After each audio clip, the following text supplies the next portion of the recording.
Hello, everyone. Welcome back to another episode of Fractured Shadows. I am your host and game master of this lovely game, Shade, also known as PlagueDoctorShade. And here with us, as per usual, are my lovely friends, Statica, VoodooVixen, and Thorn. How are you guys doing today? Hello. Okay. This appearance of me Good, is Duchy. not sponsored by the Luffy Bento Box from Popeyes. We are not sponsored by Popeyes or One Piece, specifically Funimation and or Netflix, depending. But yeah, I guess there's a bento box at Popeyes, which is pretty neat. Cool. So, just to get a couple current things out of the way very quickly. First and foremost, this is a mature D&D game. As such, there will be depictions of adult themes such as drugs and alcohol use, sexual themes, psychological torments, gore, body horror, and potentially much, much more. That is your warning. I will not tell you again. Secondly, the stuff that is being used in this game is not owned by us aside from the sprites itself. Everything will be listed in the description, mostly. So if you're interested in finding the artist, go and check the description down below.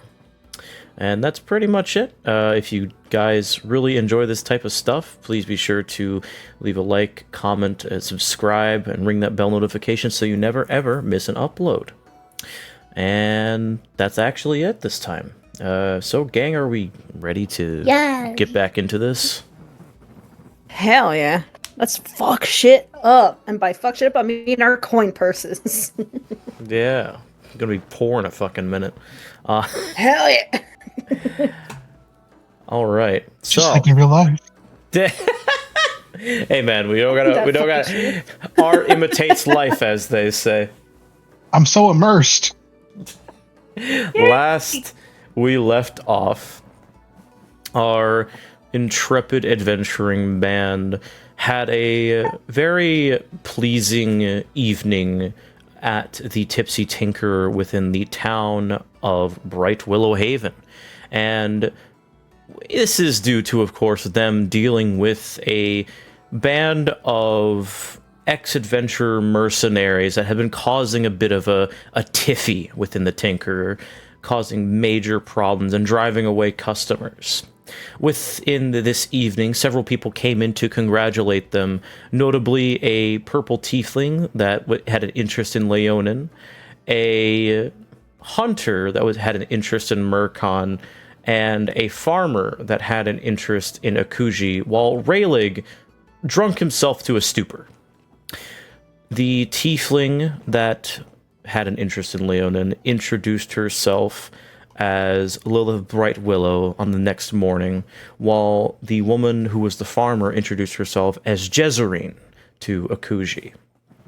And during this evening, shenanigans ensued with flirting going abound between several party members, while Murkon himself decided to sing a notable song making fun of the bandits and ringing about the exploits of their band, known as the Piss Trolls, making fun of those bandits in particular.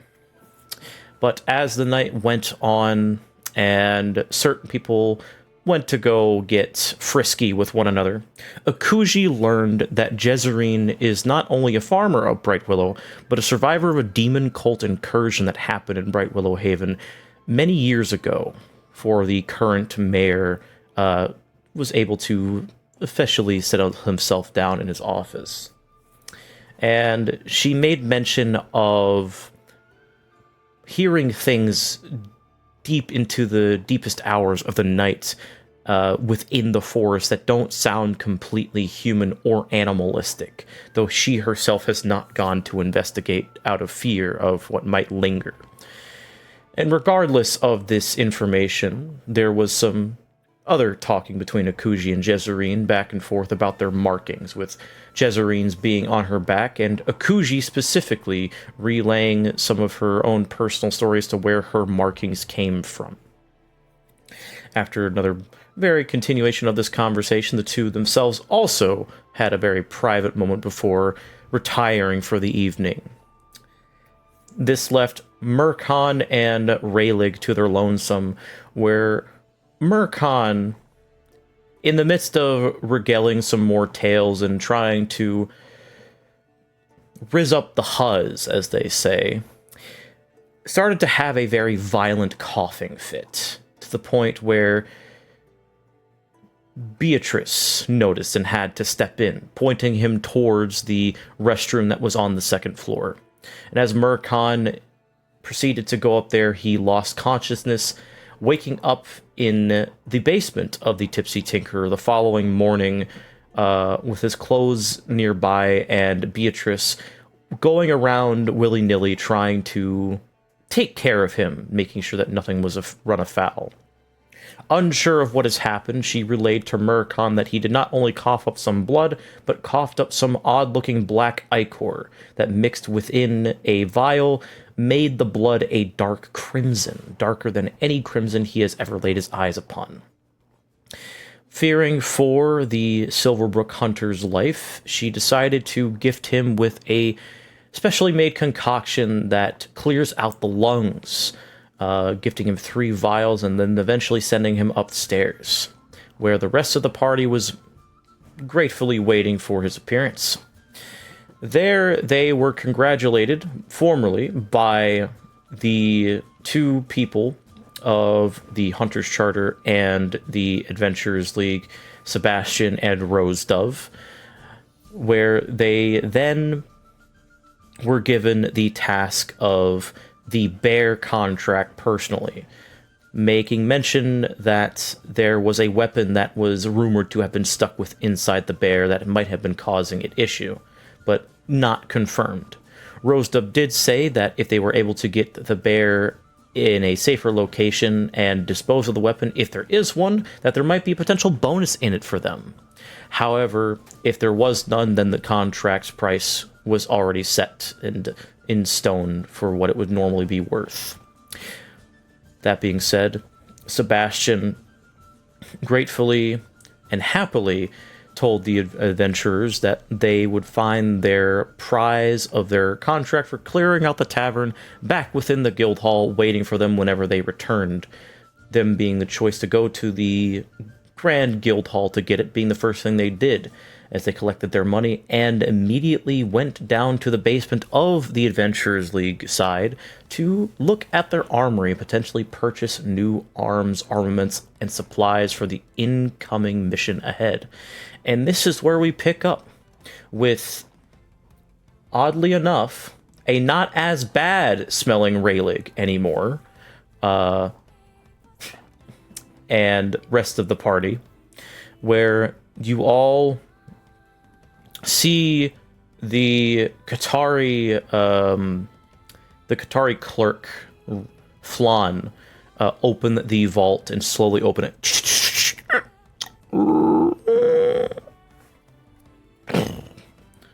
And he ushers you inside. I gotta change my status because everyone's gonna start bothering me. So, as I change the music. Get the fuck out of my room, I'm playing Daggerheart. For fucking real, dude. Come on, bro. Alright. So, as the music would like to play.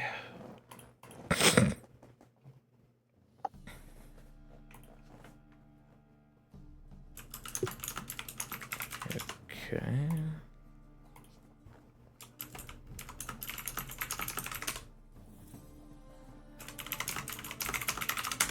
Alright. So, as you guys are led into this vault, you see a very, not like a large passageway, but a mid-sized room where on one side there are a set of bars, and on the other side is a gate that has 2 locks on it. And you can see that past the bars you see racks of weapons, cases, vials of potions and poisons galore, and armor stands where there are various different looking armors from very bright to dark, glowing and mundane, it seems that the Adventurers League in this part of the world, despite being independent, does have a decent arsenal. And Flan does look towards you as he proceeds to open up the gate. Now, just do keep in mind that I have to tell this to everyone, of course, that there is a security system in place that I can trigger if you decide to, be a bit too frisky without paying for anything, so don't be stupid, okay? Right.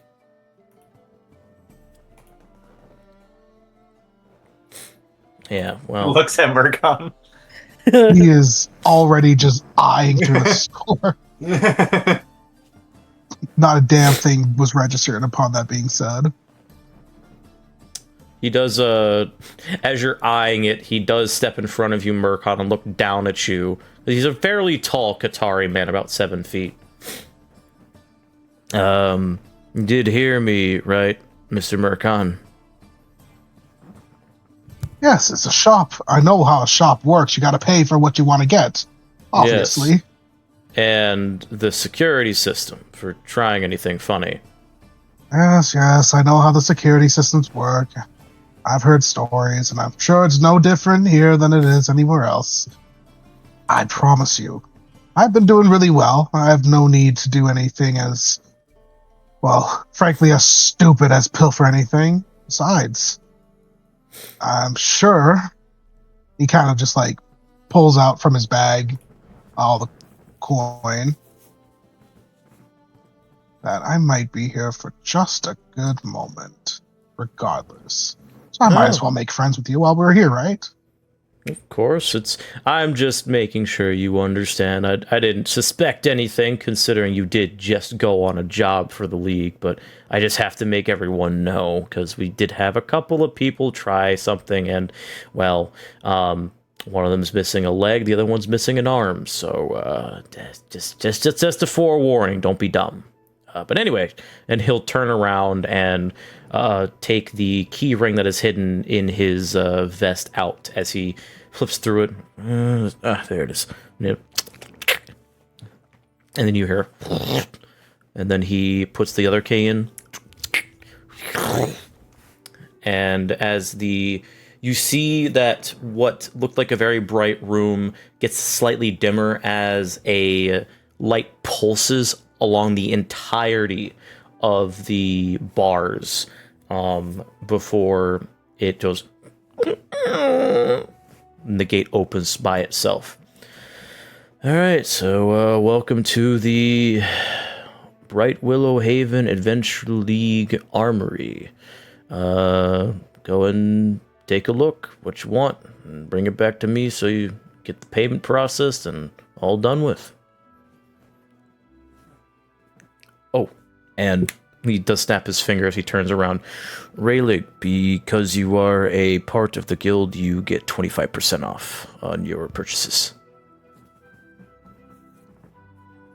I see. Well, thank you for letting me know that. Yep, no problem. So, what is everyone interested in getting? Oh. Potions, and more potions, baby! All right. I was just about to say the same thing. So then, if that's the case, Leo, what particular potions are you interested in getting for yourself? Let me remind myself. If you need to look at the compendium, they are under consumables. Whack.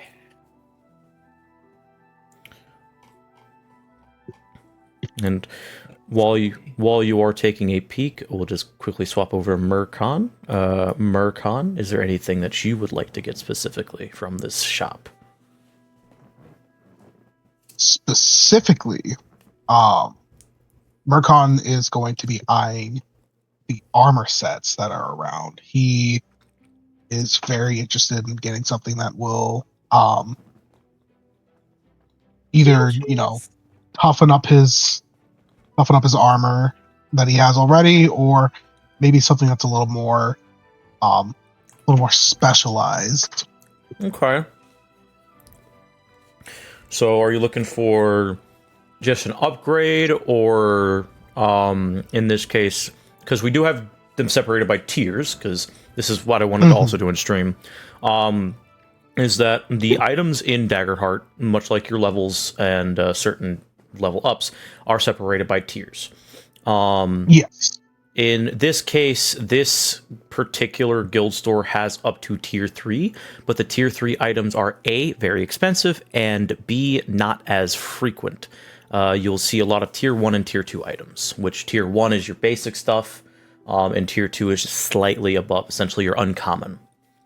So in this case, if you want to particularly look at a tier 2 item set, which I'm pretty sure you already looked at the compendium, yes. there are weapons, magical items, consumables, armor. In this case, armor. Are you looking at one of the heavy armors, enchanted armors, or light armors? He is specifically going to be eyeing a lot of the lighter armors, more like the leather armor, chainmail. He's not really interested in, but things maybe a little more closer to like a good leather armors that he can kind of wear.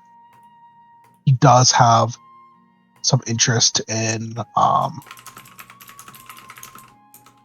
maybe seeing if there's anything magical specifically. I guess, are we going over the table? Are we going by what's in the compendium of what's available, or is there still a limit, like a limited stock of what's available? So, in terms of tier 2, I'm going to allow you guys to kind of pick and choose what you want. I'll just say that there is a bit more abundance of tier 2 items, as they're, again, uncommon. They'd be like for the average like starting adventure that's like going to actually go out and start stuff. It's like, hey, have this +1 breastplate, essentially. So you basically have your choice of what you want to get. If that clarifies. That does clarify, and Awesome. that makes me now. In terms of currency, like I said before, that is purely dependent on what you get. Okay. Rosewild armor is where Marqui is going to eye it the most. It'll kind of look between that and like the improved, nicer leather armor. Just kind of looking between back and forth. Are the price tags there, or would he have to bring it up to shopkeep? Because it's an armory, the price tags are not visible. This is you have to bring it to the guy, the man himself. Okay. Marqui will just drape them over his arm, kind of like being mindful of how he's carrying them, just so he's not knowing his luck, not breaking something he can't buy. Naturally. And I'd say you'd be able to do that pretty easily because you're pretty nimble. Yeah. And with that, he'll then walk over to where Leonin is and see what his brother is picking out. All right. Well, he would also be eyeing some of the tier 2 armor sets, the improved leather armor. Mm-hmm. But he'd also be checking their potion catalog or shelf or whatever. I would say that in this case, because the potions are like opposite of the like weapons and armor side, potions are like in a case that's glass case that you can see requires like another key to open. Kind of like, you know, when you're at like Walmart or Target and you're in the video game section and they have those glass cases for the games. That's essentially what the potions are. Kind of like those are cool. Kind of like the perfume cases too. So you see those and you see just various levels and like sorry, what were you gonna say, Marqui? What was your question? No, go ahead. Okay.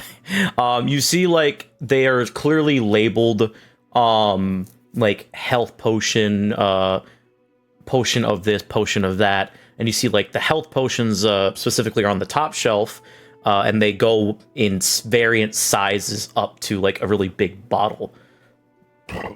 Excuse me. Which are essentially the, like, you know, superior health potions, like, mechanic-wise of D&D. But in this case, there are some that do stick out to you. For example, one of them is a blue bottle that says sleeping sap. Another one that is like purely black and in a vial within like a holder. It says vial of dark smoke, and you can kind of see how it has that translucent liquid when you look at like the fancy looking drinks that always have like the glitter in it, but it's not actually glitter. Excellent.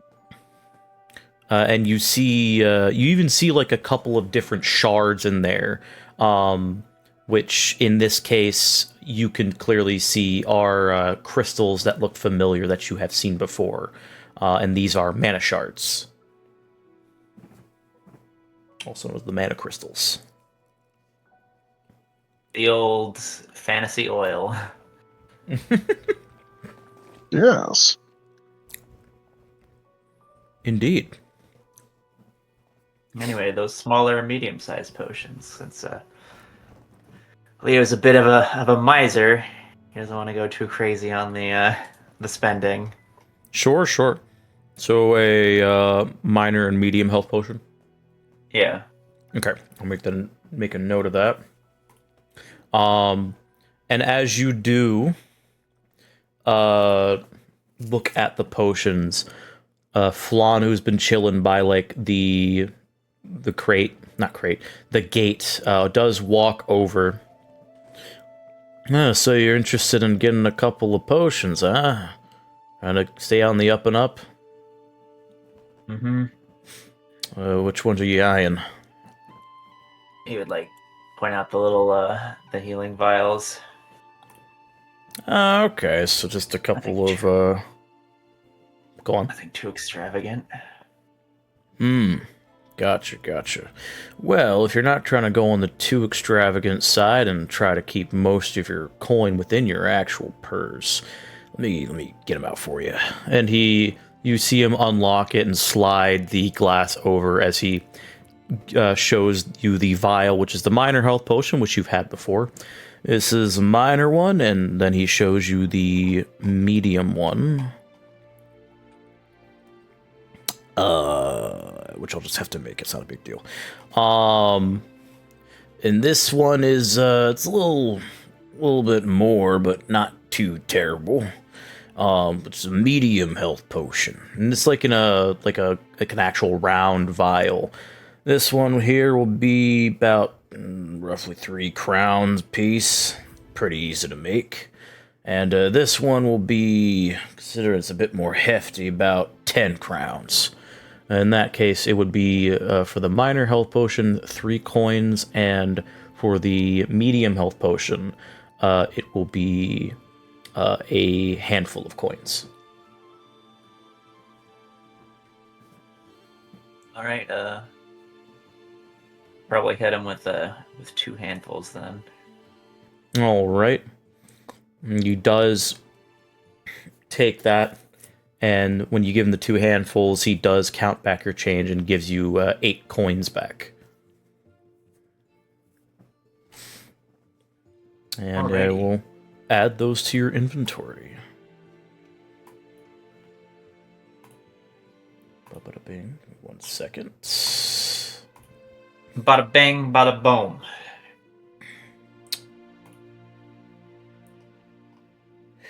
Where the fuck are my players? I lost my players in this folder. There they are.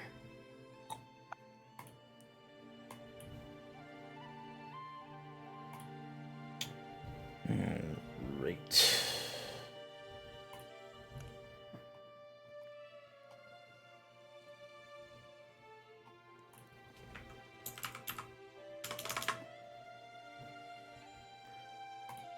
Bag.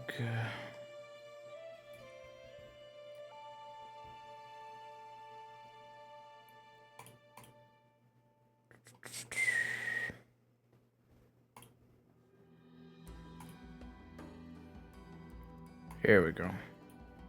Minor health potion and a normal.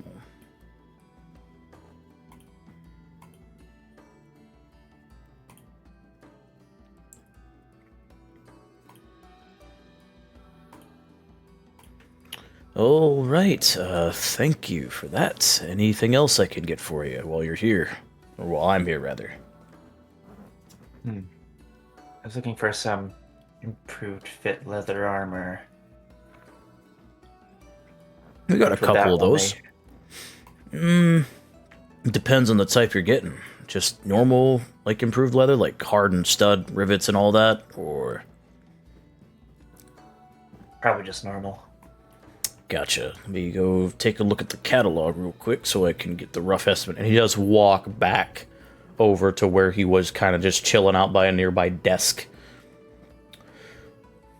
Alright, so you are getting the improved leather armor, correct? Mm-hmm. Alright, let me just double check. Alright, he does walk back over. Alright, that'll be, since it's improved, it'll be about 100 gold. If you have it. Which will be a bag. 100 crowns. So yeah, he just put the bag down. Alright, thank you very much. He'll take it, and you'll see him like quickly wave his hand in a circle as the bag disappears. It'll be put in the coffers, don't worry about it. Alright, here you go. And he does flick his hand as he snaps his finger as the one of the improved leather armors that does seem to fit your size float back over towards you. I'll put that in your inventory. Yippee! Nothing too fancy, but you know, you want to get rid of any old armor, we can also use that to resale value. Of course, naturally, because you're not a adventurer, that's going to be a little less, but we can still use it for the up-and-coming sports that may want to come out and join us one day. You would exchange his regular leather armor then. All right, here you go. And he hands you 3 handfuls, Swag. which is about 30 crowns. Sexy. Indeed. All right. And since you're next to him, Murkon, he does look over towards you. All right, Mr. Murkon, I see you got a couple of things there. Any particular flavor? Any assistance needed? Well, unlike my brother, I myself am just as fine with getting something a little more robust, so some studded leather would be just as welcome, if any. I do have a question, and he holds up the Rosewild armor. Wouldn't happen to have this in black, would you? Oh, that's easy. And he puts his hand on it, and it glows for a moment before it goes from a rose pink to a black color that matches your current attire. Dashing. Okay. What are we looking at for price? Well, considering that it's kind of my job to, you know, tailor it to the adventurer's needs, be it, you know, looks and whatnot. The Rosewild armor that you're looking at there, considering what it can do, it's a symbiotic relationship. It goes on the person wearing it. It goes off of their emotion. So if you have a strong will, it'll actually protect you a bit better than normal armor does. So that's going to be about 250 crowns if you can afford it, which in this case would be 2 bags and 5 handfuls. Murkon looks at the armor and kind of gives a little grimace and goes, "Oh, you just too good for my taste. Let me just take a look at this leather armor. What are we looking at here? He holds up the other leather armor with more studded pieces. And that's the improved leather armor you're looking at, yeah? Yes. Ah, same as your fellow brothers there. That would be 100 crowns, Mr. Mercon. Which is 1 bag.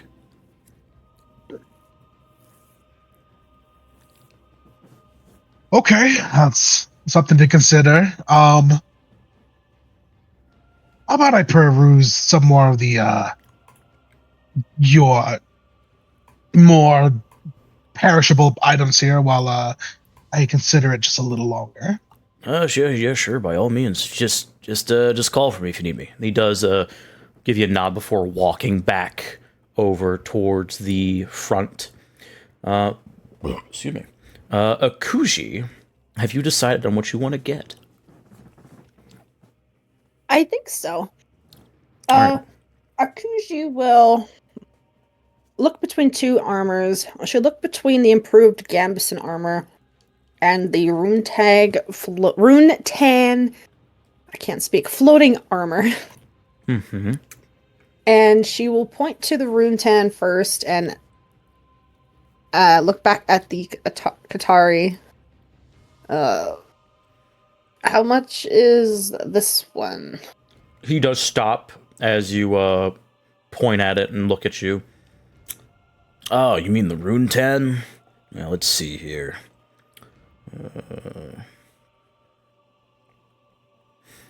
Considering that is actually supposed to help you in combat similar to the Rose Wild, the enchantment on it, from what I'm aware, it kind of shifts you from place to place, makes 2 images of you, essentially, to throw off your attacker. Never heard of a spell called Mirror Image by chance, Miss Sakuji?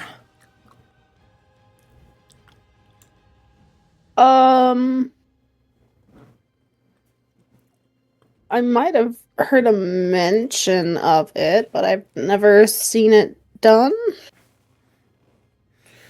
Well, allow me to demonstrate essentially what that means in a little weaker variant of the spell, considering I am myself a spellcaster of various talents. And he does like snap his finger as a slightly jaded, blurry vision of himself kind of appears, shifting back and forth from left to right. And you can actually hear his voice echo slightly. This is essentially what mirror image does. You can see it makes you a little harder to hit, yeah? Okay, yeah, I see. And he snaps his finger again as it dissipates. So that essentially, that armor right there activates during combat.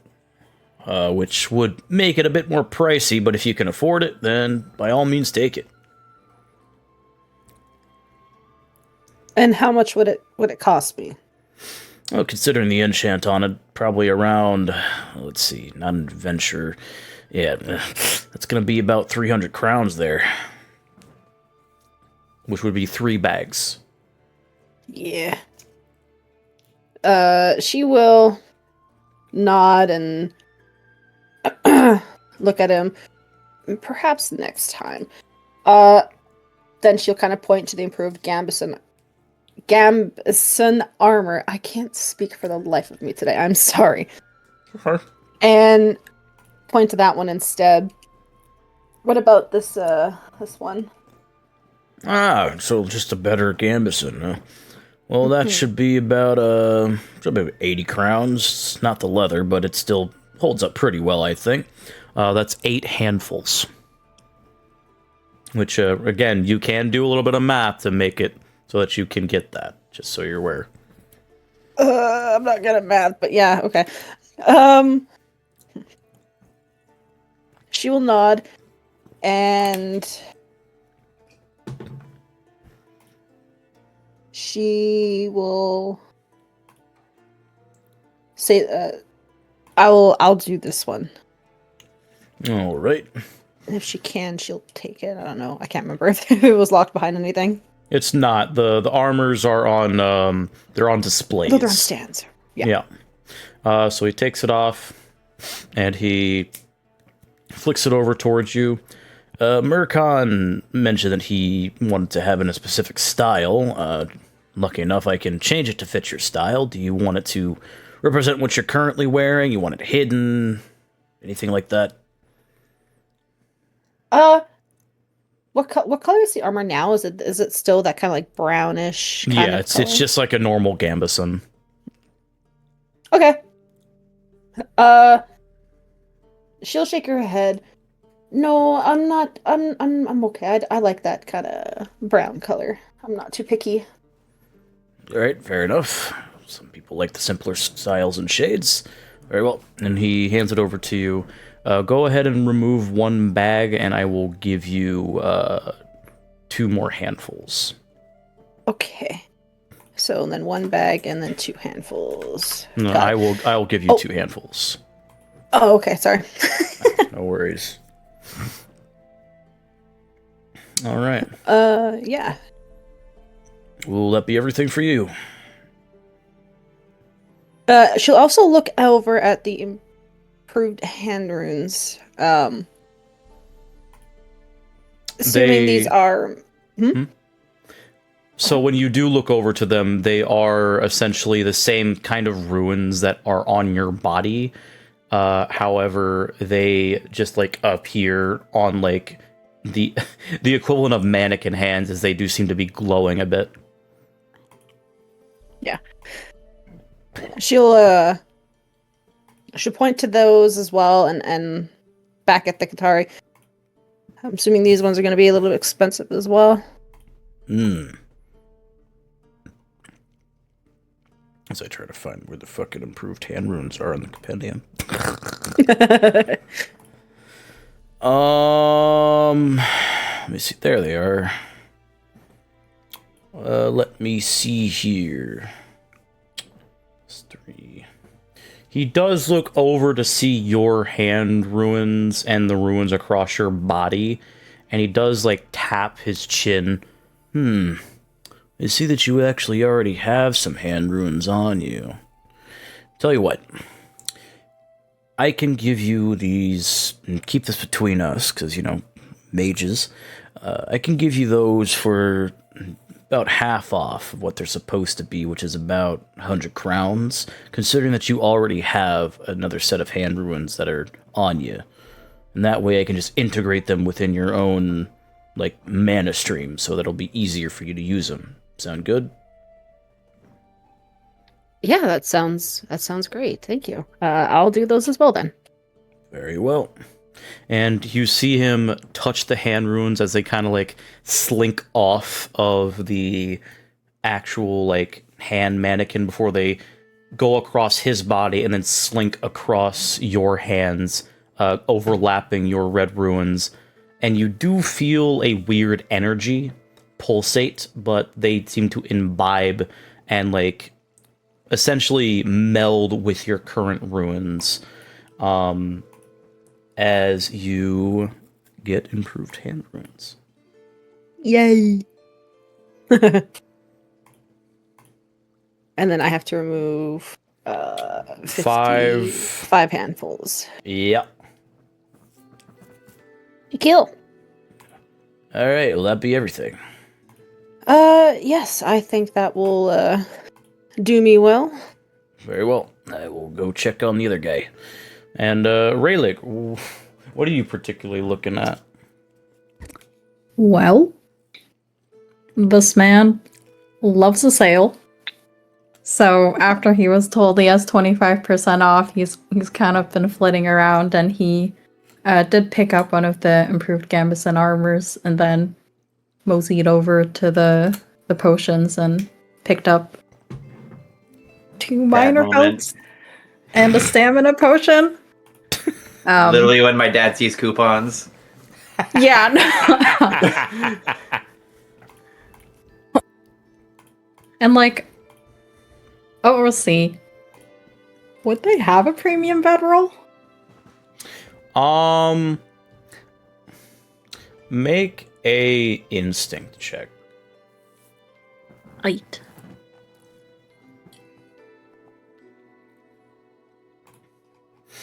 Rayleigh, you would see in a separate display case, kind of like the Elder Scroll display cases where they would put the weapons, a particularly closed off container where there is a like actual tagline that says the one and only improved bedroll, and then below it says great for adventuring on the go, especially if you are from Londor.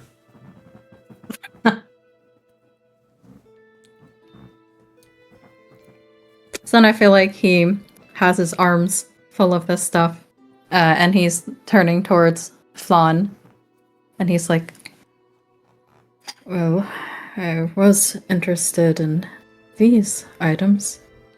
How much do you... And then his, like, eyes go over to the sleeping bag, and he just, like, stops mid-sentence as he looks straight at it.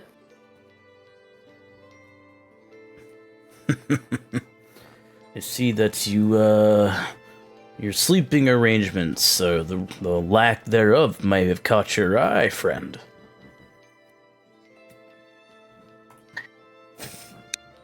Might be my back after waking up on the bench outside of Beatrice's tavern.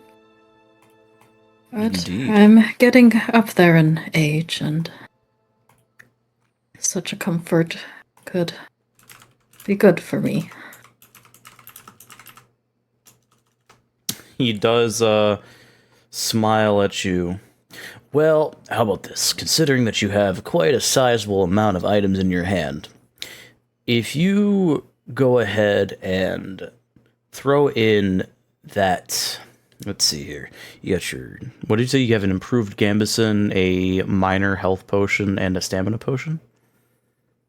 Yeah, an improved Gambison, 2 minor healths, and then 1 minor stamina. 2 minor healths, got it. All this together, I'd say... Let's see. You can see he's doing like a little bit of math in his head. So we got the Gambison, that'll be about probably 60 gold with your discount. And we got the health potions, which aren't that bad. Pretty easy, that's about 1 gold a pop for you. And the stamina potion's gonna be 3, so that's 66 total. How about this? If I throw in that bedroll, the total price is gonna be 75 crowns. How about that, Ridley? Done. He's like already counting it out and like shoving it towards Flan. Still looking straight at the bedroll. Oh god.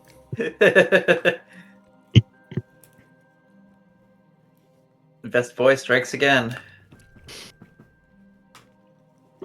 He does ring it up, and puts it on the counter nearby before he does go back over to you and takes a key and opens up the case before handing you the very small like holder. Now, the reason why it's improved, Rayleigh, as you must know, is that the second that you open that compartment, it will release. And there is an activation word that is written on the inside of it. So that way you can shrink it back down and it'll be really easy to carry. That's why it's called the improved bedroll. Because it's improved. He smiles, like, a very sarcastic smile. Rayleigh is nodding along. I understand. That is indeed very convenient for traveling. Mm-hmm. Add 2 health potions to your inventory. And a stamina potion.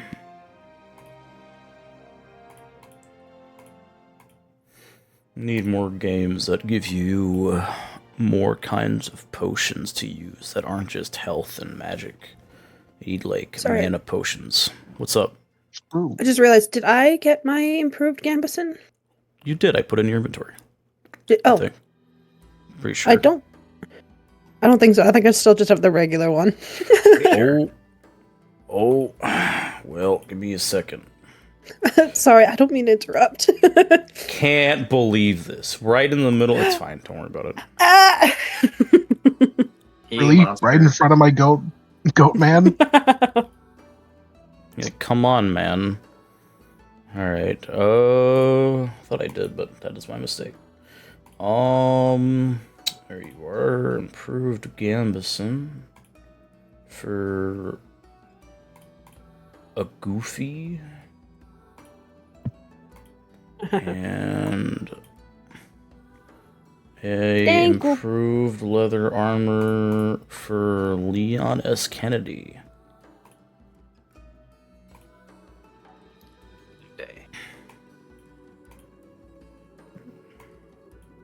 Oh, that's Raidlick. Whoops.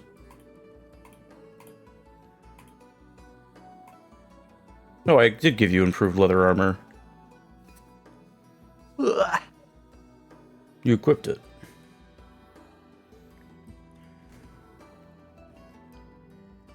Do you not see it? Who? Statica? Yeah, Yeah, you did get your thing. What are you talking about? I didn't say I didn't. Oh. Well, then I'm No, hearing things. I believe that was Vixen. Oh, well. False alarm, everyone. My bad. I'm hearing things due to a lack of sleep. Alright. Thought I was going crazy for a second there.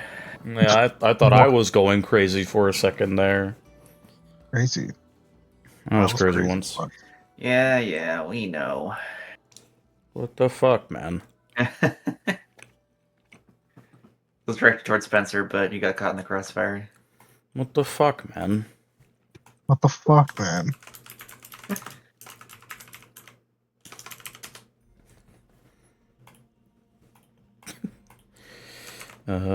Is there anything else that you wanted to get, Rayleigh? That was it. And the total was 75? Correct. Okay, cool. This will Yep, I should have written that be- down. It's 7 handfuls and 5 coins, or if you want to do the math, he can just give you back change for your bag and whatnot. Okay, yeah, I can do that.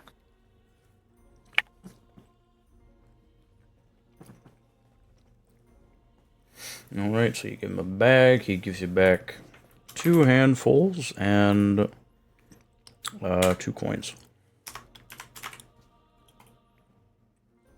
Oh, I already did the math.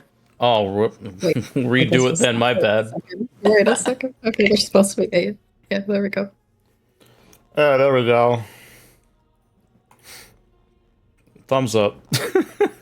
How dare you? Whoa. My bad, man. Alright, he does ring that up for you, and I will make the improved bedroll in a bit. But he does wait by the front. Mercon, what have you decided? Mercon's been eyeing up so many things.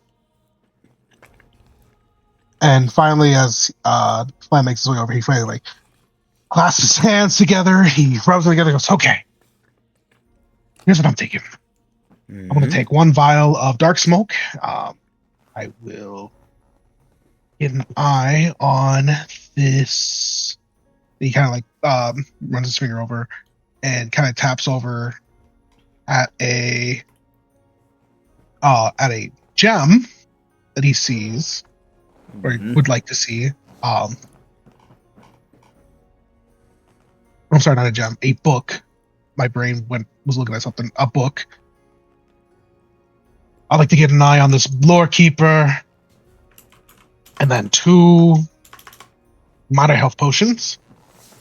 I think we can see where that rounds up to first. Yeah, sure. The dark smoke vial, that's gonna be, let me see here. He opens up the compendium. Excuse me. I say compendium. It's like it. You know, like the the fucking fuck. What's it called? The book in Red Dead that you look through it. Oh, the oh God, what is it called? No, that's what I'm saying. Oh, it's like I'm losing it. I'm actually losing it. The Merchant Book. Yeah, that one. He's basically looking through a variant of that. Let me see. Vial of Dark Smoke.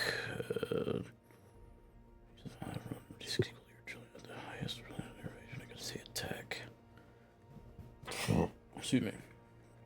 So you want a Lore Keeper Tome, you want the Vial of Dark Smoke, and 2 mana potions, you said? Minor healing potion. Minor healing potions. Gotcha. Well, the minor healing potions is going to be a total of 6. 6 coins for each. Pretty easy to make, like I said.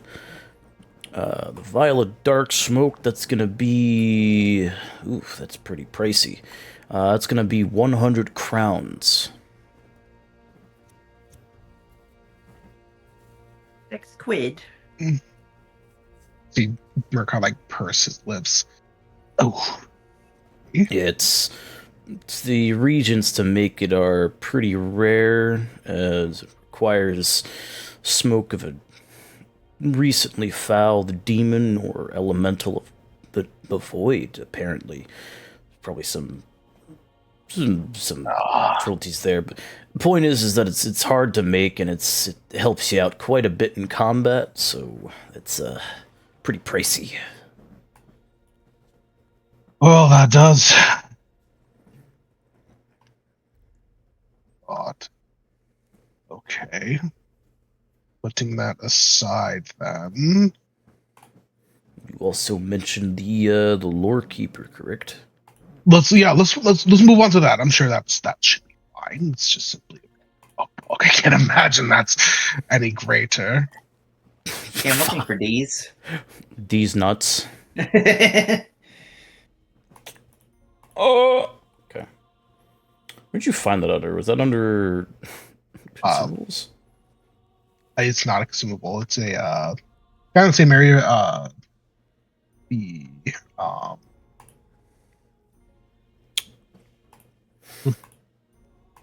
bedroll. Oh. In the loot. Oh, loot. Okay. I can fucking spell. Jesus. Oh, that actually makes more sense. That is... Considering it's technically imbibed by the user, cut you some slack because you're actually a monster hunter. I'll give this to you for 80 crowns. Mercon nods and goes, that seems very much more reasonable to me. I can live with that. And then I think I will, before I make my choice on armor, I'm going to swing my way back over to the weapons, because I have something I believe would be worth a fine trade. A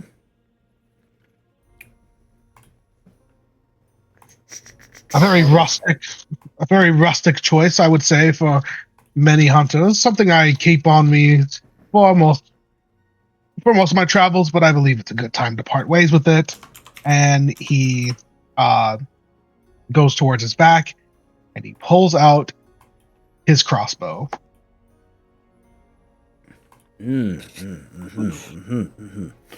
Crossbow. Is this particularly a special crossbow by chance?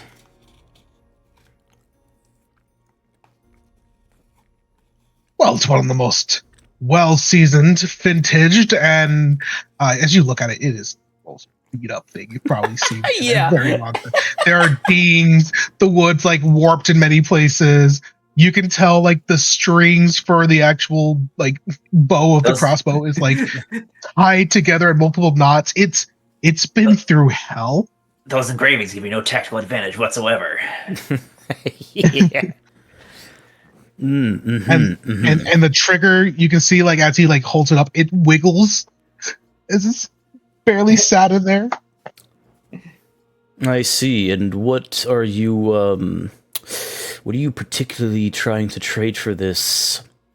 He pauses as he looks at it. As you see, like, some of it, when you pull it out, you see, like, the fucking drawstring just pink snaps. I'm gonna use a fear for that. Marqui looks, and he looks back up. Masterpiece.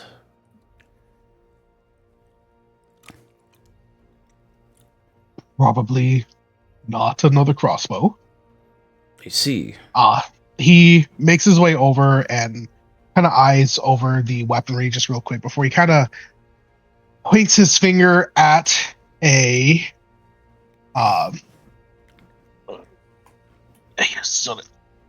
where are you? Right from me. He points at. Am I stupid? I am stupid. Maybe. Yes. He points at a improved cutlass. Oh, okay. This beauty right here. And you want to do a trade-in for this masterwork crossbow of yours from the glorious House Silverbrook to this masterwork of Juniper's making. Now, I know, not many people get offers like this. I understand. It's a little overwhelming when you have to think about what exactly is in front of you. Make a presence check with disadvantage. Oh my god. I was gonna say nothing happens, and the trigger just comes out. The trigger doesn't come out, but you can see that it is barely holding on. If a weapon could quiver from pain, that is essentially what your crossbow looks like. But you do get a hope, as Flan looks at you with a very amused expression, and he just gently pats you on the shoulder. Look, we can cut the crap, all right? I get you looking for a new weapon, but this right here is a recently made masterwork weapon made by our very own Juniper of the Wastes. If you want to perhaps cut a deal with her, you'll have to go to her smithy that's a little bit further uptown, but if she gives you the go-ahead, then I will begrudgingly trade this in for you. With, of course, a payment of 80 crowns.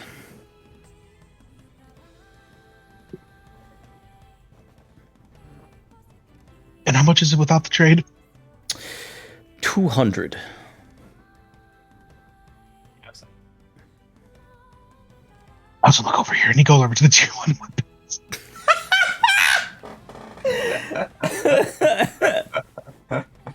Oh goodness. He looks down at the crossbow and just kind of like mutters to himself. I think it's time for the medals for you, my friend. I love my brother. Really? Really? Oh. When did that crossbow switch personalities with Angel? Angel, are you saying this in character? God. I probably wouldn't, but it would be really funny if I did. Yes. It would be great. In all seriousness, I will Burkhan will go over to like the regular cutlass and just kind of like look over and just Oh, I need armor.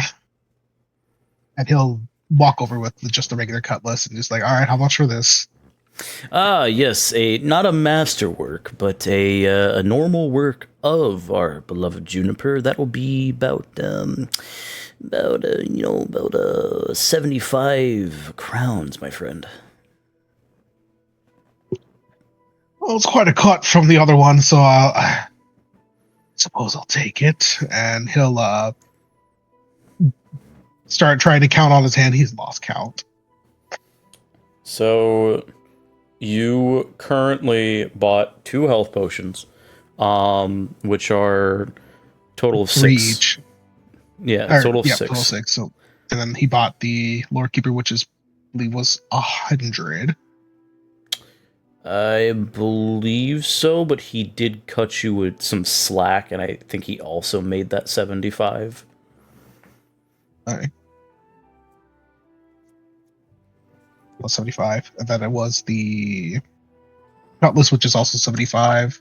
Yes. And then the leather armor, which I believe was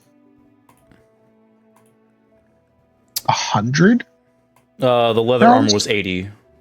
80. Okay. So that leaves Mercon with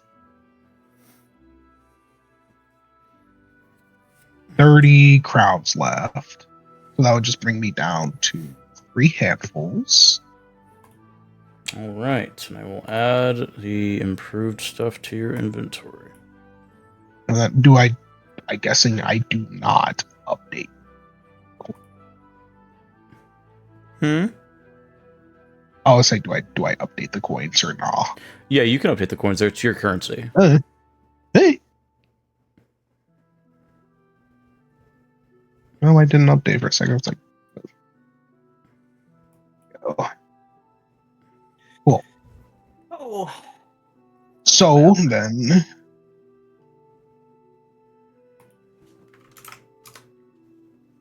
Mercon will throw the crossbow near his garbage bin. The second that it hits the garbage bin, you swear you hear it. You know, if a weapon had a spirit, that's what they would hear. Christ. All right, let me get your fucking cutlass, man. Oh, there you go. All right. And then, his leather armor was in pretty decent. He'll look at his old leather armor and just kind of holds up to Flat. How much would you take for this? It's in much better, like actual working condition. I do see you take care of this, so I'll offer the same thing I offered your brother, which was about 30 crowns, I believe. I'll take it. All right, very good. You'll take it and put it on one of the stands. Yeah. And then one final gander for them. Mercon will walk over back to the consumables real quick, and he'll point towards a glass bottle that has a like little, not emanating, but like a little glowing ball. How much for the blinding orb? The blinding orb. Let me check the catalog here. I just remember it's called a catalog. Yes. Okay. That is... It's so funny. It's literally just a fucking flashbang. Yeah, that's exactly why. Oh, that's great. That's so fucking funny. Think fast, Chuckle Nuts. You know, I would think that they would sell this for cheaper, but it's actually just for 50 crowns. Mercon kind of looks at his handful and he just goes, "Oh, I hope this job pays well. I'll take it." Yeah, sure. I'll take the coin and give you the orb. Now, just be careful with that. All you really need to do is focus your mana into it, and it will explode. It has like I think it's a 5-second timer last time I checked.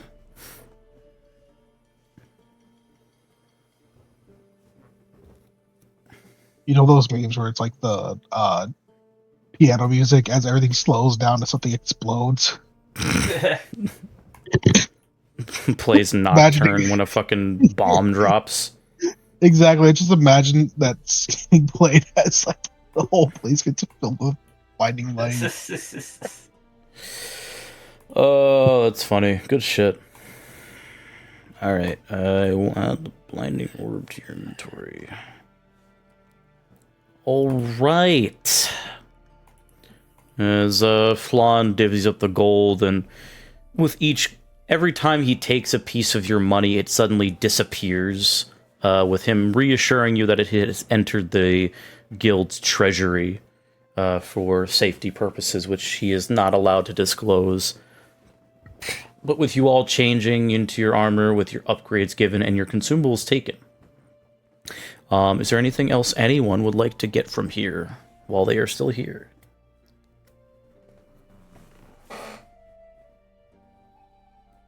Can they also sell stuff to him? Yes. Ooh, okay. After getting her new armor situated on herself, she will look to I have his name. Flan. That's his name, right? Mm-hmm. Yay! She looked at Flan and then show her old armor. What would you offer for this? For me to sell? And that is your old Gambuson armor? It is. Let's see, you're not in the guild, so I think it's about 25 crowns. Should be 5 coins and 2 handfuls. I'll do that. And she will hand him over the armor carefully. And he does that, takes it, goes back on the shelf on one of the armor racks. Alright, here's your money. And he hands it to you. She would take it, and you said it was two handfuls.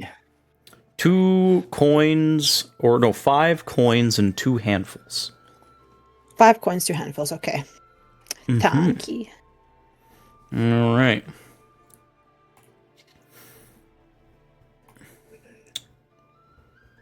And Rayleigh, I remember did you sell your Gambuson already? It kind of just disappeared, and honestly, I don't blame it not being worth anything because it's heckin' dusty, heckin' patched up. Definitely has a lot of stains. Heckin' smells like piss. Oh no! Wasn't able to totally get the piss smell out. Yeah, I'll just say right now, knowing with your knowledge of the markets and piss-smelling clothing and armor, he would not want that.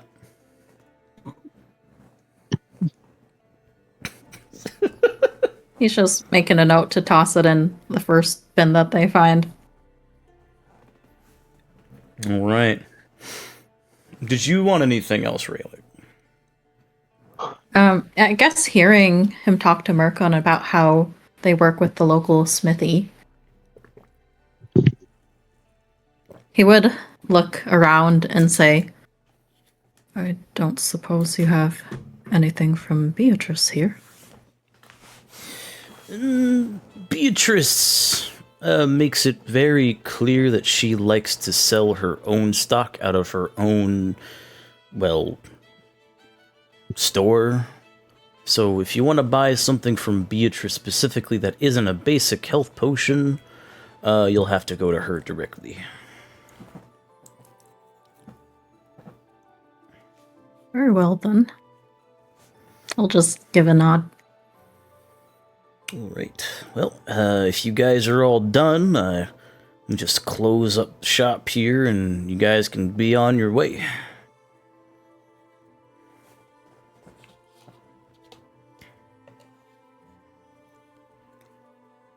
He does wait to see if there's anything else.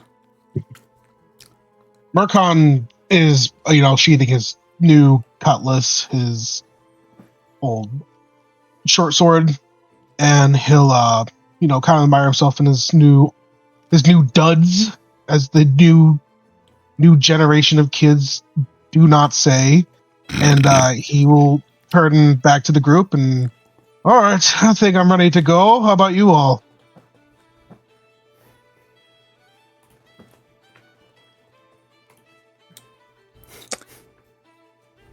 Raylick has just found the first bin, probably still in the Adventurers League, and has just stuffed his dank armor in there. And he's still hugging the bedroll in front of him. But I'm ready whenever. See about getting that washed to see if it can be reused. Very well, I'll just get you going. We can get out of here. And he does usher you all out, as he does lock up with the two keys. As the of the enchantment on the bars appears again, as you see the light up as the brighter light returns, where you can see kind of reflects the armory, almost in like a tantalizing come hither motion, as if like saying, hey, try your luck, thieves, kind of notion, as you all are escorted out of the vault, which Flan does close behind him, and he does lead you back out front. All right, future reference, just let me know if you need anything from the Adventurers League, and I can actually have it prepared for you when you're off on something.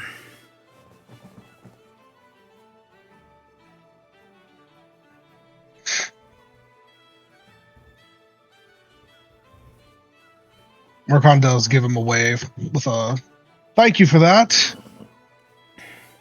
Look, my pleasure. And you guys are left to your devices as Ogren waits nearby. The familiar smell and stronger smell of urine and alcohol much more present.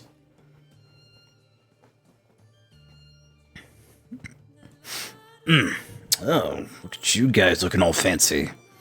So, what'd you get? Anything cool? Anything interesting?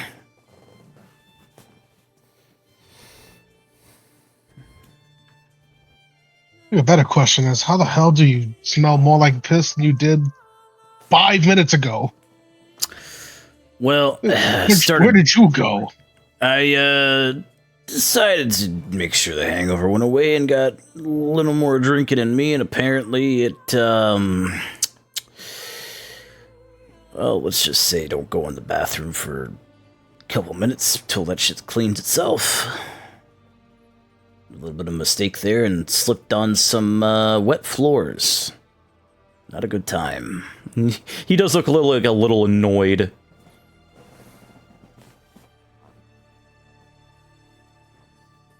Murkon, slowly noting a great joke to write here later, just simply nods before weapons, armor, potions, holy hand grenades, all the sorts, but Holy hand grenades. oh, don't worry about it. Anyways, I think we are just about ready to go. Matter of fact, I don't know what all did you all get. He kind of looks back to see the group's new purchases that are visible. You would see Akuji's hand ruins going across her palms and her, like, the back of her hands glowing a little bit brighter as, like, new runes seem to imbibe on theirself. And you do see that she is wearing her like clothing, but like it looks fresher, so to speak. Brown even. If you would like to describe what your characters look like now with your new duds.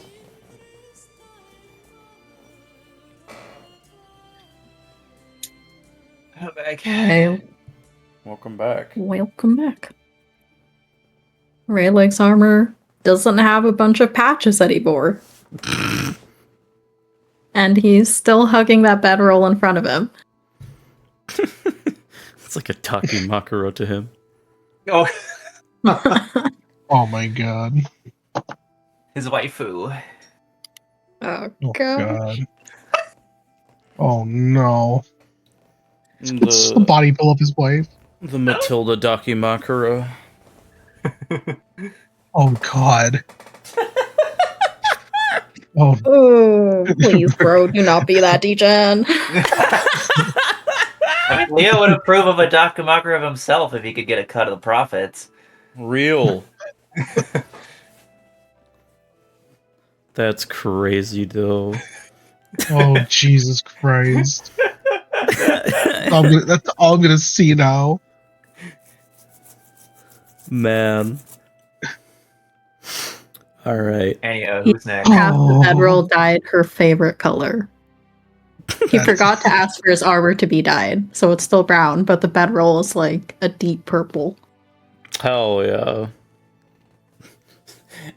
It's close, but not actually. Fuck. Oh god. That'd be crazy. Murkon just looks over the group and it's just like, well, we don't look homeless anymore, that's for sure. Yeah, Leo doesn't look that much different because he mostly keeps the armor under his big dress shirt. Yeah, it's I can clearly see that now. Right. It looks mostly at.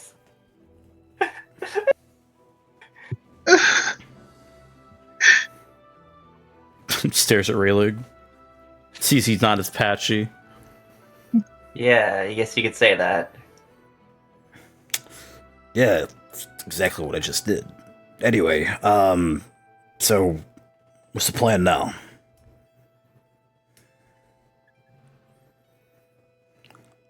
Well, I don't believe we were given much of a time limit on how long we need to be in the forest, but now we enter a world that we know quite well, and that is the part when we go and hunt something. Think I've been on one job where there was a hunter involved. It was a bit more uppity for my taste, but you guys seem alright, so it'd be nice to actually see how a hunter actually works.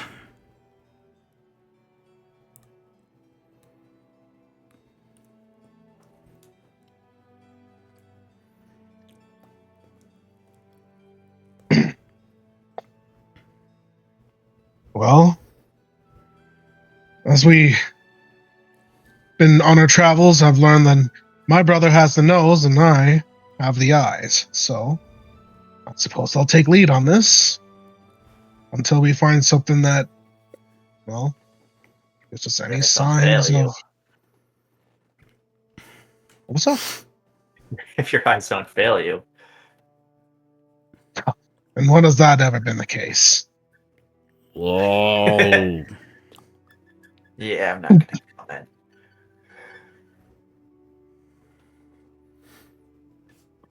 Little faith doesn't go. Little faith for me isn't too hard to ask for. All I know is when it comes to finding something, hard for me to miss things when I'm out on the force, especially when we're, actually doing what we're trained for. It's about time, right? Well, was all ready for some camping then. Yeah, sure.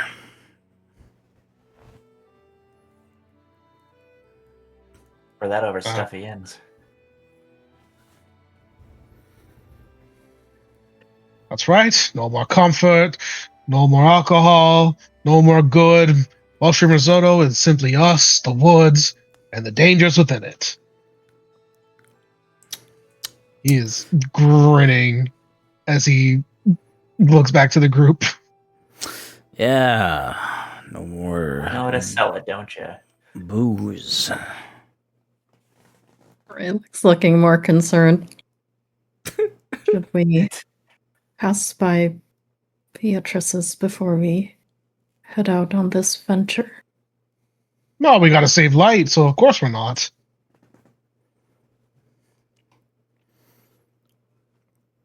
But surely we could swing by quickly and retrieve All right, let's all get going now vision. before we lose light. You know, it's gonna get really hard to see what the tree is cutting through and everything. So I think now's time to get our feet moving. As you guys look outside, it is still in the morning. It's not even afternoon yet. The sun is just getting brighter. Yeah, literally. It gives him a side eye. The most bombastic side eye of them all. Angel shares a look with you, Leo. You know that like meme with like the puppet guy who, like looks back and looks back. Yeah, exactly. And with that, Mercon's already heading out of town. All right. So, as you guys proceed to head out of the town, ignoring the pleas of a very worried fawn man in your group, this is where we're going to take a very brief break. We will be right back. Welcome back, Fractured Shadows. Shopping spree's over. Time to hunt a bear. Yay!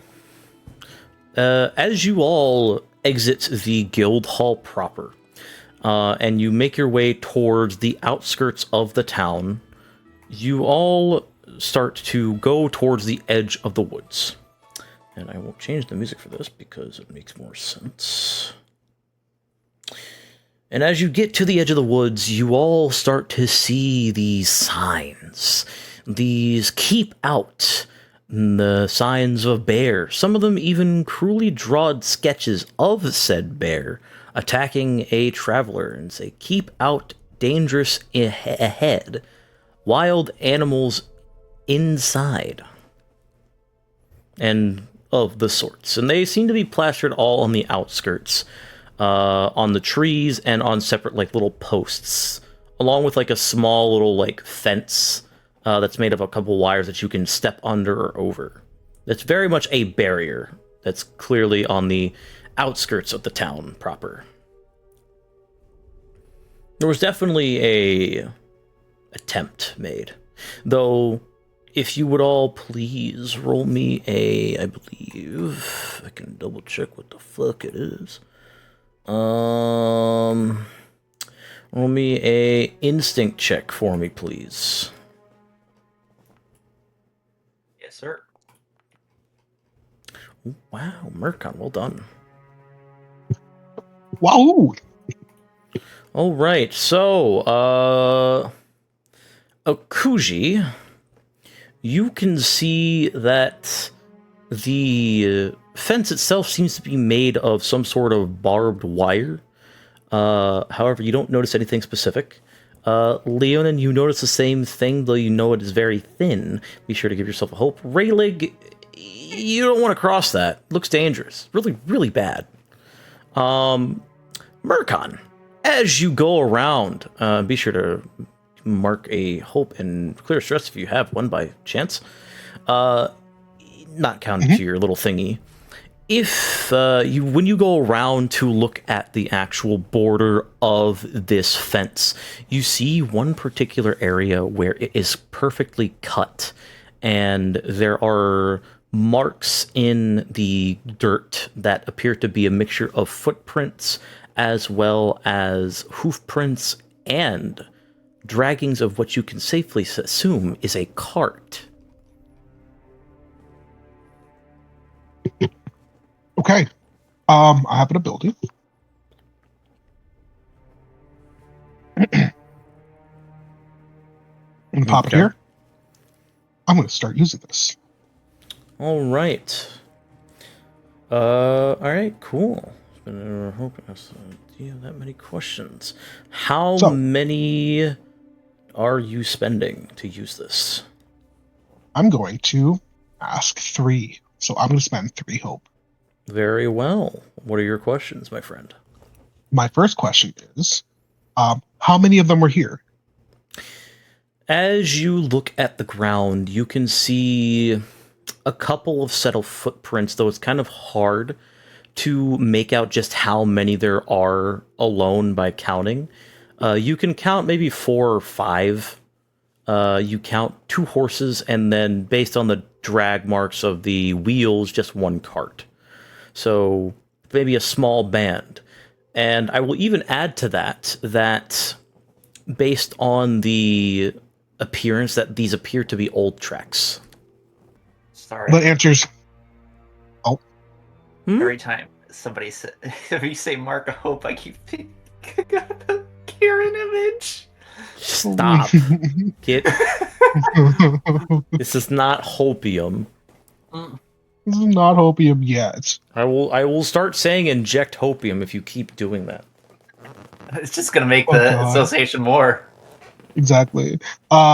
What other visual signs gives me an idea of what they're doing in this location? You can clearly see that there was, aside from where the cut is on the fence line, you can see that there is a bit of a wider berth given, as suggesting that these people weren't together, obviously because of the marks. That the cart, as you look a little further ahead, the several sets of footprints go to the left, and the cart marks and the other footprints go towards the right. So you kind of gauge that perhaps these are not part of the same group. So then, with that in mind, are there any differences Murkon could pick up in terms of time passing between the cart and the footprints? I will say with your critical, yes, you will notice that the cart marks that lead off towards the right, which in this case would be towards the east, or west rather, because you're facing south. Sorry, I said someone called me. You would notice that those are significantly older than the footprints that leads toward the left. By like maybe roughly a couple days. You know, as a tracker, that it takes some time to fully time to road away some of the track marks, and the longer it takes, the less likely that the marks are going to be gone. And you can clearly tell that the ones that are with the cart specifically are much more faded, but they are visible.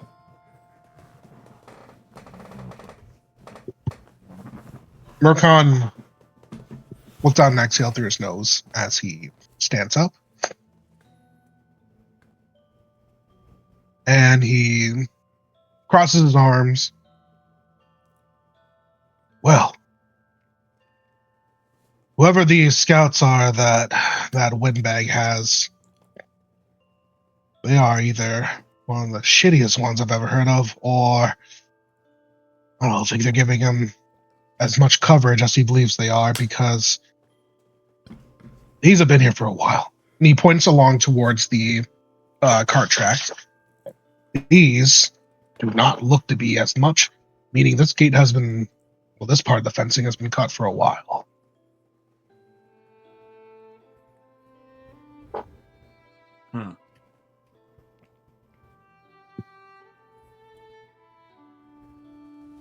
It is nothing, Jeanette. And you all can now see, with Murkon pointing it out, that there does seem to be some time that has passed, either since you guys have been here or since the investigation. And really, this time with the bear has come to fruition.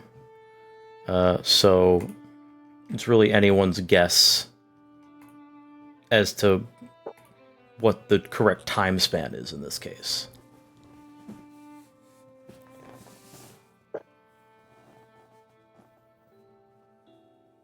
Well, on the bright side, if they're dead, we got some fresh supplies we can pick from them.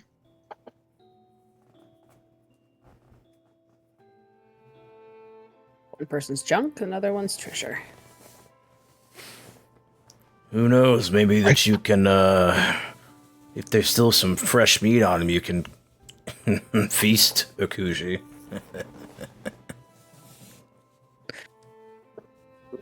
Murkon's looking between. Possibly. Murkon looks at Akuji.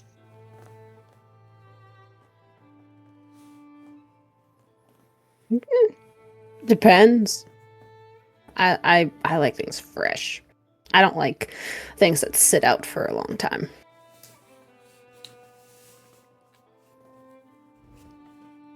Right then. Are we ready to move? Yeah, just, And you see, you see, Ogren take out, like, a bottle that is crystalline. I made sure to get this so we don't have to, you know, deal with the fact that, I smell like actual piss, so. And he dumps it over himself, and the smell that he is carrying is no longer there.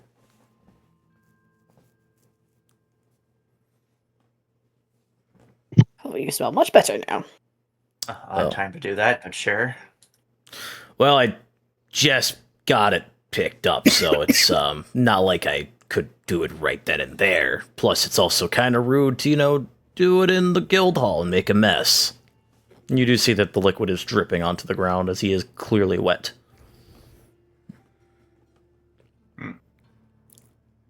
Lovely. All right, then. And Murkon begins to lead the way, leading them in between the paths as he heads straight south. All right. So, with your expertise in tracking, go ahead and make a... excuse me. Another instinct check for me, Murkon. And because you got a critical last time, I'm also going to give you advantage on the roll.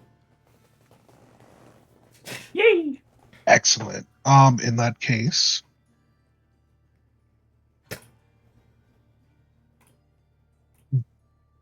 as this being one of his expertise, I will also spend a hope to add that. Very well. Go ahead and post it, please. All right, so... Well, on the one hand, you do get a pretty... you do get a relatively high number, and that does pass the DC in mind for this check. Which, in this case, I will move you over towards the map. Yay!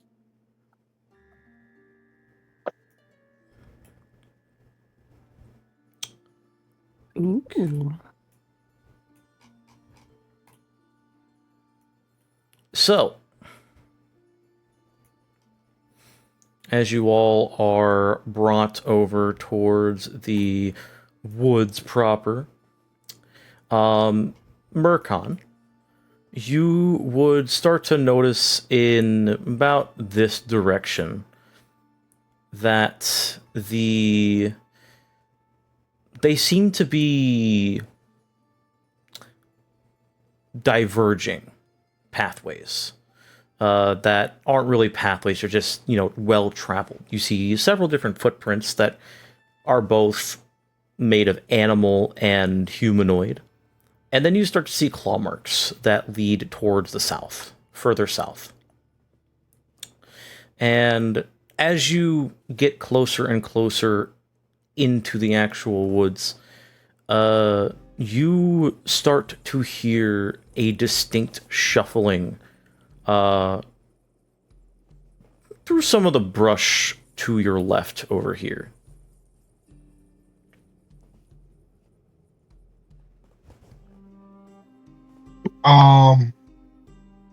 Does Mercon see anything specifically from the rustling? That will be part of the fear roll. No. You do not. Okay. It is a bit dark in these woods, despite the fact that you can clearly see. I am going to actually do a thing real quick. Don't mind me. Just gonna fucking figure and then do lighting basic. Where the fuck is it? I know you're here somewhere, boy. Boy.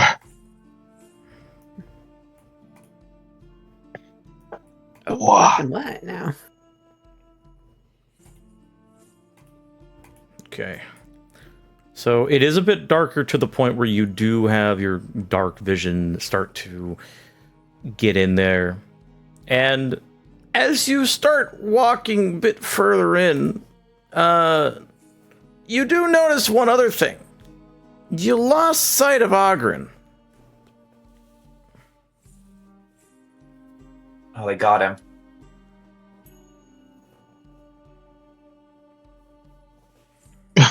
Ogren is dead. Long live Ogren. What do you mean they got him?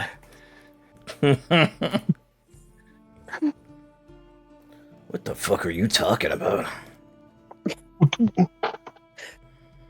He's just invisible now.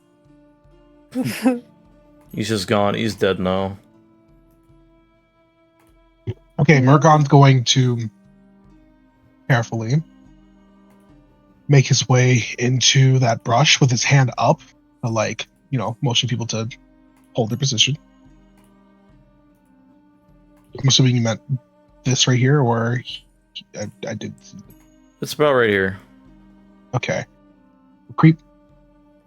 Go ahead and make a, what would it be here in this case? Everyone who is trying to, make a finesse roll for me, please. Oh. Everyone who's trying to what? Hide. Oh. Oh. As you would all hear the rustling. Oh. Hey! Oh my god. Yum. Very fitting, Mercon, since you're getting it right up on top of it.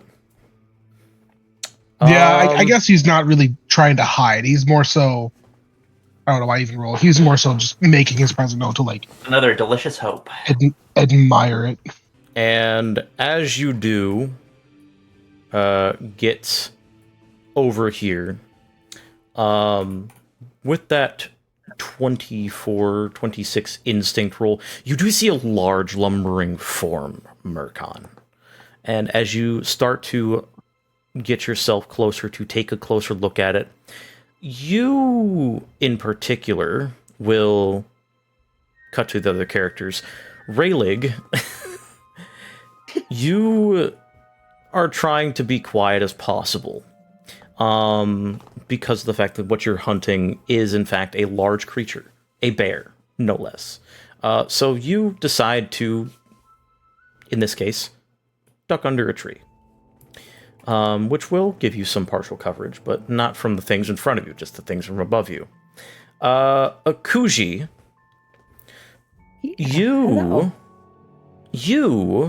are kind of in a natural habitat of sorts.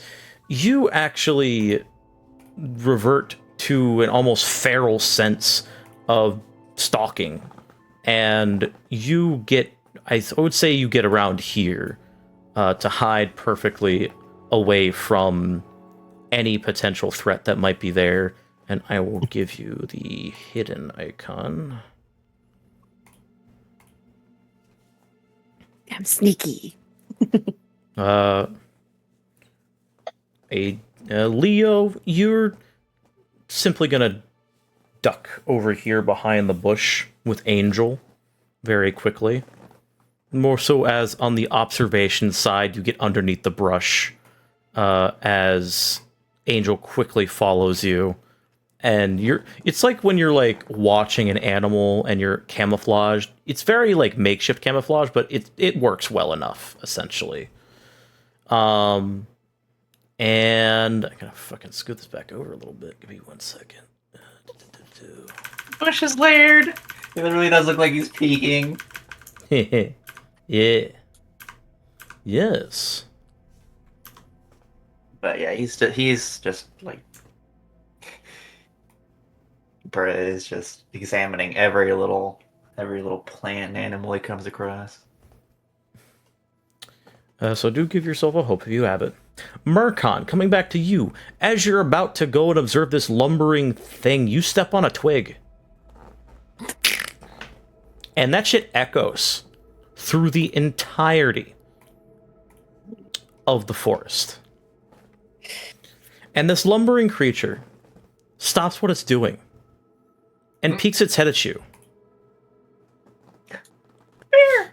And you see this very, very large, grizzly, scarred-looking bear.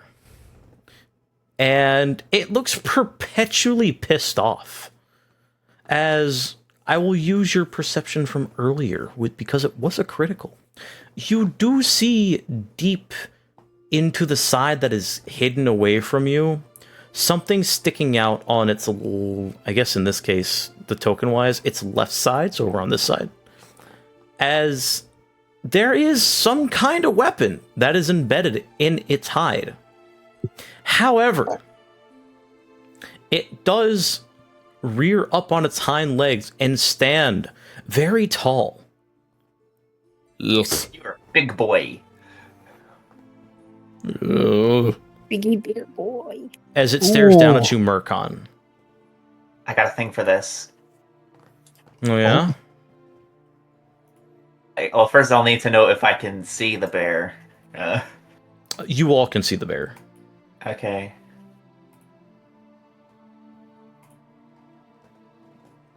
Because if combat doesn't start immediately, I have a way of communicating with the bear.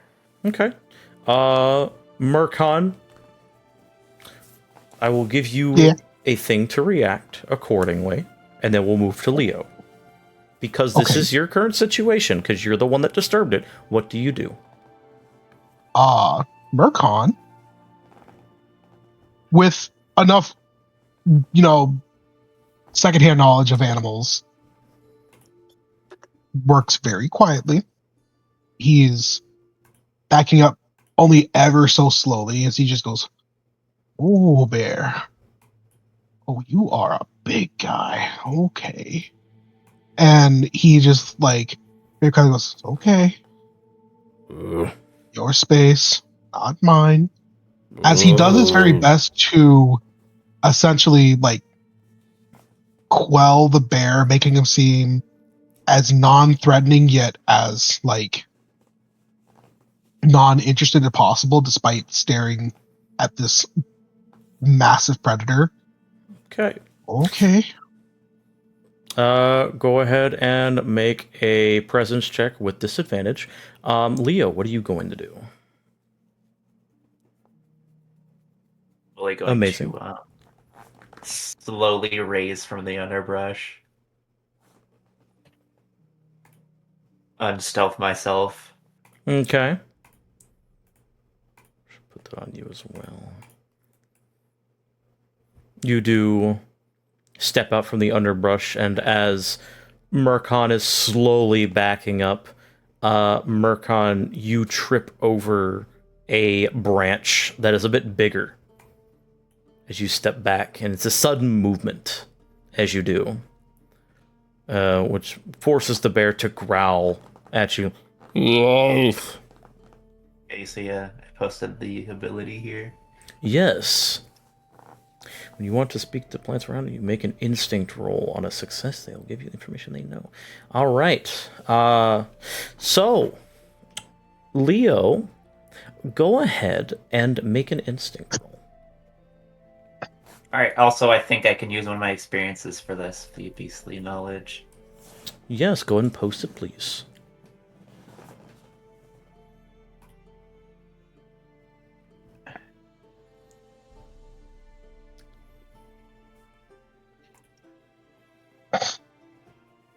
All right, very good, very good.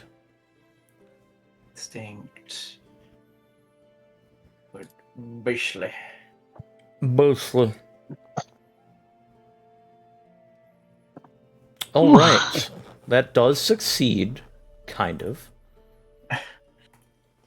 So, you can speak to the bear. What are you speaking to it about? He'll just be like, he'll just like hold it, like stand up slowly in like a non-combative way. Oof. Fear not, we are not here to harm you, or remain in your territory for too long. In fact, if that weapon embedded in your flesh is giving you trouble, we would like to help you with it. The bear makes a face as you talk, Leo. You speak, Ursine.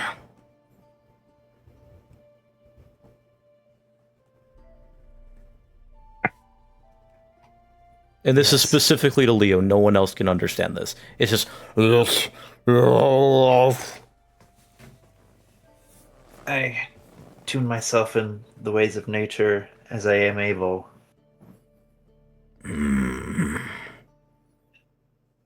You do not look like a druid.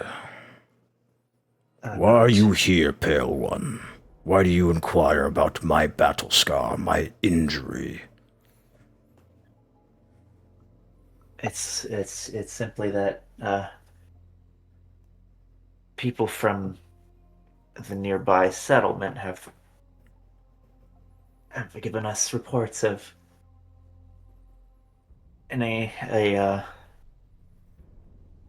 what's the word? Outsiders? A creature matching your description.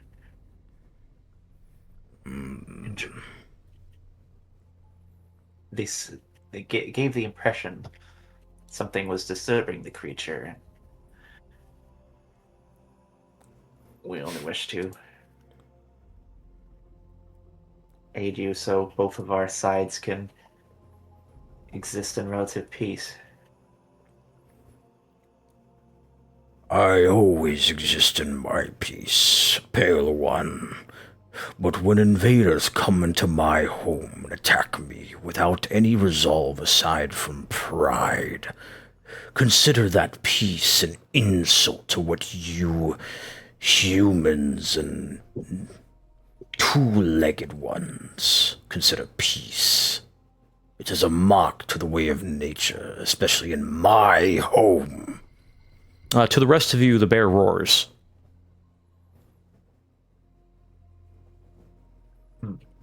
And you can clearly see Leonin talking to him in a very weird voice as it comes out as like growls. Despite the fact that it's roaring, Rakan just looks back over to his brother. It's just like, come on, you're supposed to be good at talking to animals. It's a complicated situation. There is no complication. A fool attacked me and left his weapon within my hide, a thing that I hold with great honor, but alas, none can see this wound aside from those foolish enough to view it like yourselves.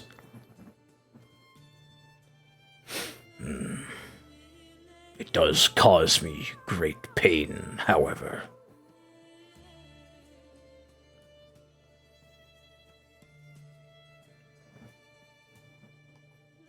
If it does cause you pain, then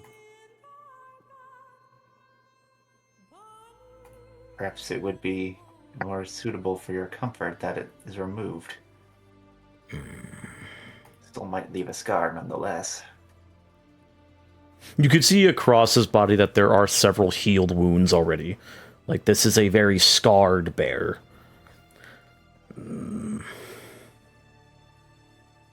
What do you seek in return, Pale One?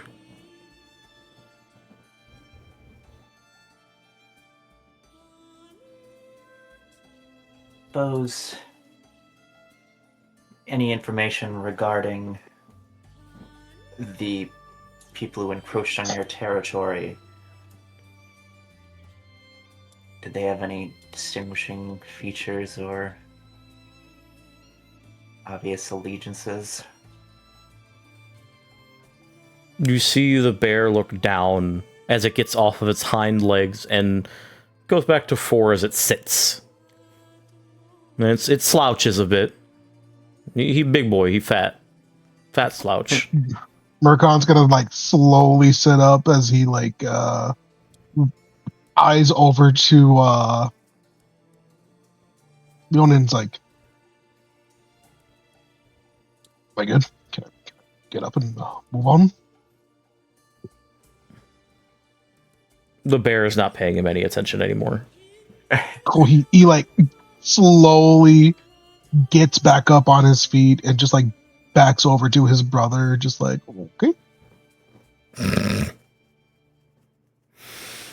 These two-legged humans, elves, the ones with the horns, they come in many forms.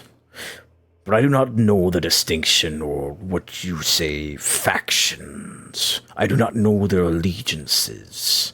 All I know is that they wear armor and speak of glory in killing an animal such as myself.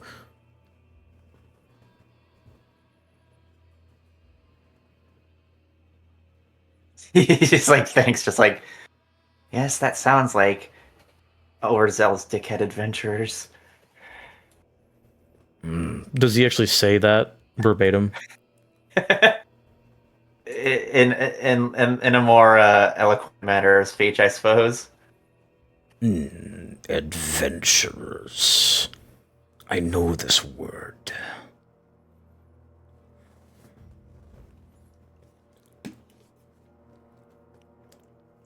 Well, they're like people who seek out thrills and journeys for whatever reason they may have. I see. Everyone has a different one. Are you going to stand there, or are you going to take this weapon out of my hide? He would like approach slowly. Do you tell Angel to wait or come with you? I tell Angel to wait. Give him a little pat on the noggin. He blinks at you but nods. As you do. This will be a really low roll. However, I want it to be a precision roll. So go ahead and make a finesse roll for me. Okie dokie. Ooh. All right. Very well done. You can clearly see that this particular spear is deeply embedded into the bear, but you know that it doesn't seem to be deep enough to have targeted any internal organs. And you very calmly and carefully reach in to grab it and gently pull it out. And you see the bear's face relax.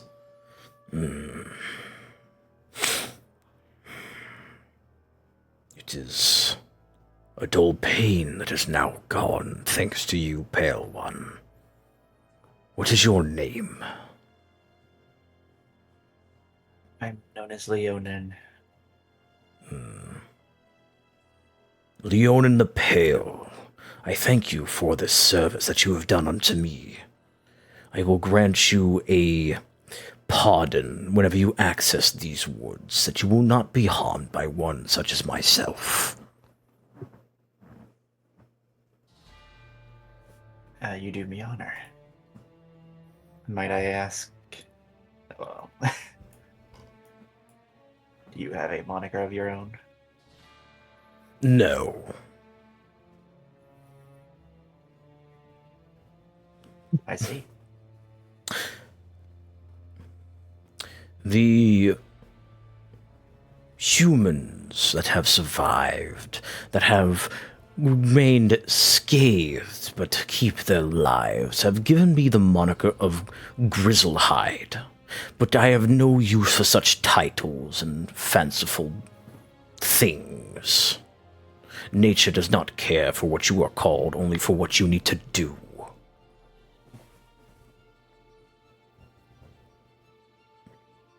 That is quite logical. It is the way of free, O Leon in the Pale.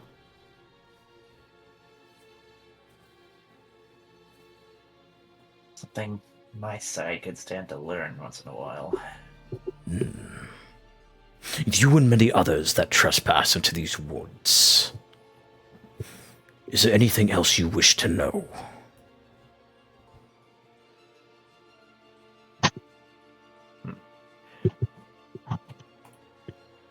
I don't suppose there have been any other intrusions other than the average adventurer.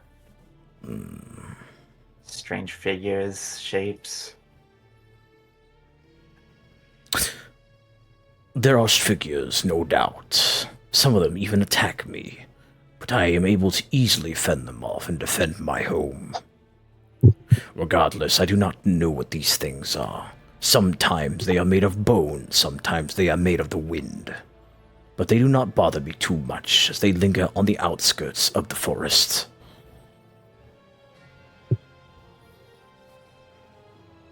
I see.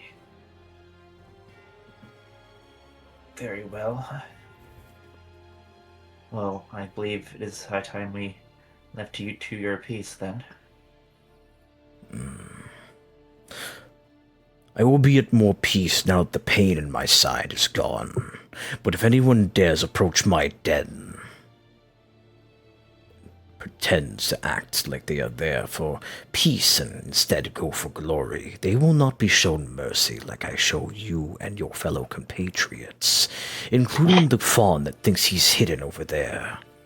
He makes, boops you with his snout as he motions over to where Rayleigh is hiding. Did the smell give him away? Yes. Yeah, that sounds about right.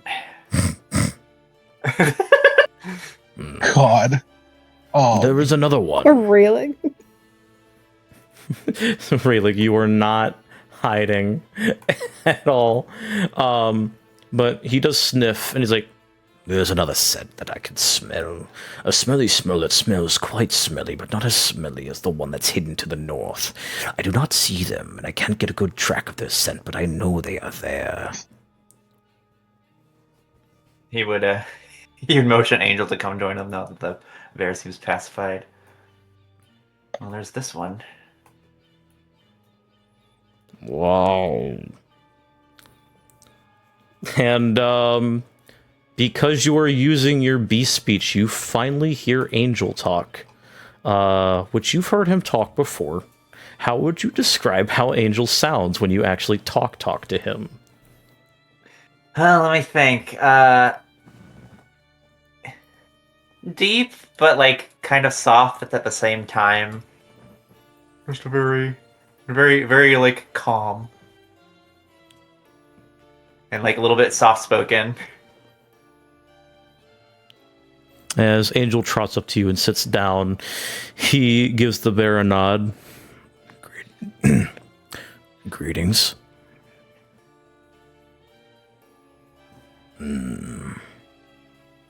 So you are the other one that was hidden. Yes, I was. Very well. You are far from home, cat.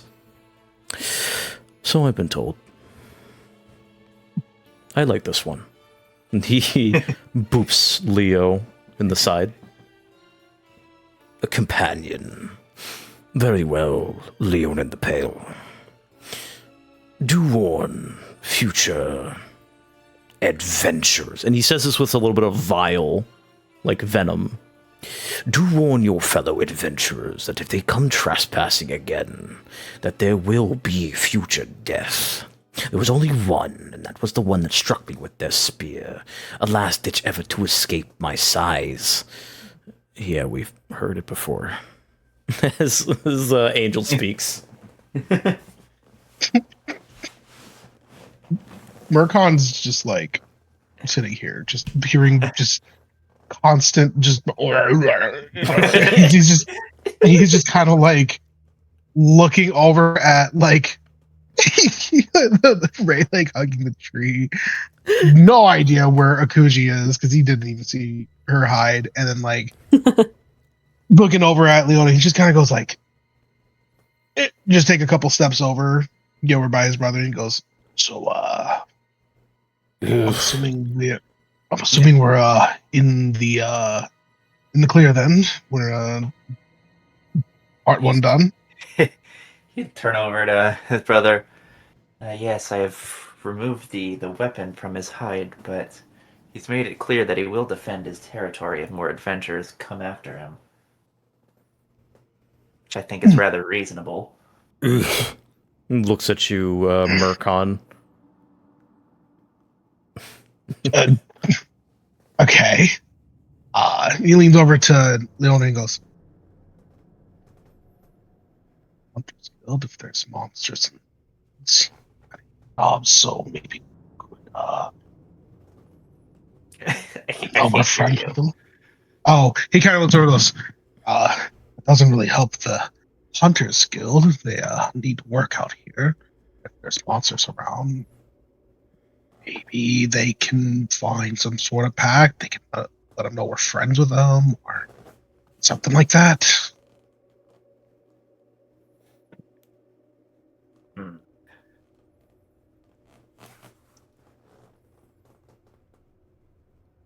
My brother, this one, does bring up a point. Your territory notwithstanding, the adventurers do get their work in these woods. Would also wish to have some sort of common ground where they will keep to their business while you keep to yours. I do believe this does suffice, as the will of Friel requires that we act to our instincts, as long as your adventurers do not encroach upon my territory, my den, my home. Then I will not aggressively act against them unless they raise their arms against me. Is that understandable enough? He would relay that to Murkon. Okay. So where is this den? I mean, gotta know where it is so we don't go there. He's gonna start doing the translation thing. Just like, I suppose, since you did aid me in this endeavor, that I could show you where it is this one time. very well. Give a small bow, pat Angel on the head. Thanks. Appreciate it. And in not so few efforts, you avoided a fucking boss fight. Hold on. Wahoo! So Hell yeah. made friends with a bear. So you guys are brought. I don't have a map for this because it's not a map. You are brought to the bear's cave. And Excuse me, Jesus. Bear. As he does walk over to it, you do see that it's a cave underneath like a mound of some grass and some trees that's perfectly tucked within some rocks. As it's a little cold, and as he makes his way back over there, you see a little figure scamper up to you. As it paws specifically at you, Leo. And it is a cub, a baby bear. As the big bear just casually sits down, flumps again over in front of the cave, just watching you very curiously. This is why I protect my home, Leon in the Pale. I see. That explains a lot, actually. And as the young bear is like trying to grasp at you, it's so incoherent. It talks like a baby. Ba ba ba ba ba ba ba ba ba ba ba. The fucking Pedro voice. Oh no. No, no. Thanks a lot, man. Huh?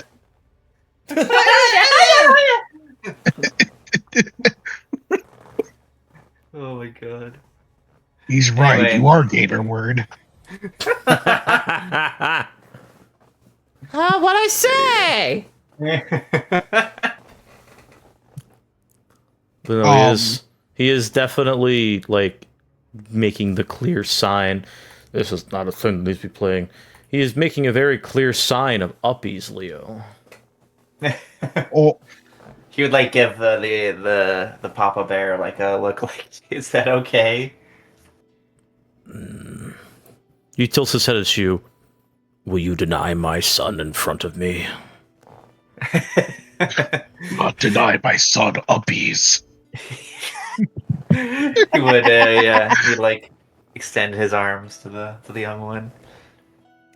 Blah blah blah blah blah blah. And he does lick your face. Oh. Greetings, little one. Give him a little pet. Mercon, much more relaxed than he was before, just kind of goes, okay. Well, that explains so much. And, Leo's How we face know? is like way softer than anyone has ever seen it, other than like his brother. all right He looks then. all nice. He points over. I'm assuming the others join them. Golly, I sure would hope so. Yeah, Yeah. Mercon points over to Rayleigh and he goes, hey, can you mark this area down? We're going to make sure everyone knows this is the bear's home and it is not to be messed with. Yeah, they probably have He lets go of the side of the cave that he's been hugging. Yes, I can do that. No, pull out the map and mark it. In your position, I would also defend my territory in such a way.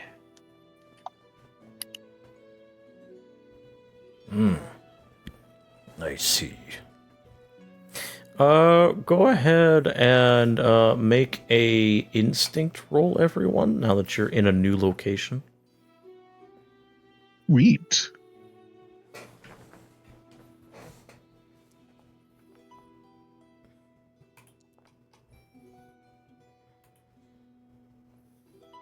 Okay. Marcon, you are too worried and focused on having the location being marked down that you don't notice anything out of the blue. Rayleigh, you notice that nearby the bear's home, embedded in some trees, there appear to be some old weaponry. Though you can't really make out from this distance what they are exactly. Leo, you two also see this, though you can see more clearly a couple of arrowheads and a spear that seems half broken off, similar to the one that you're currently holding. Akuji, you don't seem to notice anything in particular aside from what Rayleigh sees. Okay. Looks eerily similar to the makeup of the spear that you're holding, Leo. Were these also others who encroached on your territory? So you see what I have to deal with. My burden as protector of my home. Indeed I do. Leo, as you're looking at the spear, you see that it is broken and jagged looking. There is a bit of a darker red to it, and it's been in the bear's body for a little bit long, not sure how long, but enough to where the blood has darkened and coagulated enough to not cause him issue. Doesn't seem particularly special, though you do notice it looks older. This doesn't look like a weapon someone would use. That's how old it looks.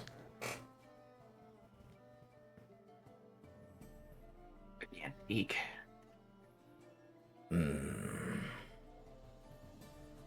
As I said, it has been some time, but I do not recall who struck me with that spear. All I know is that they died trying to do it. Kidding.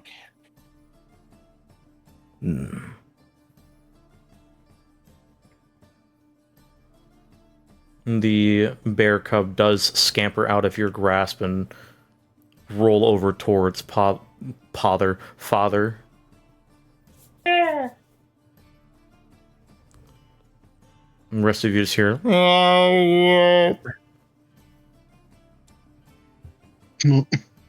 But once again, Leo just hear, Papa, Papa, Papa, Papa, Papa. Aww. This episode is too adorable. Nothing bad ever happens in these episodes.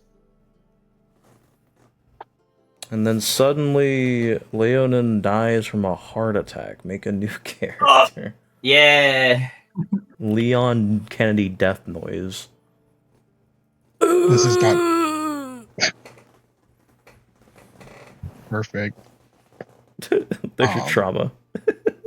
Exactly. Oh, yeah.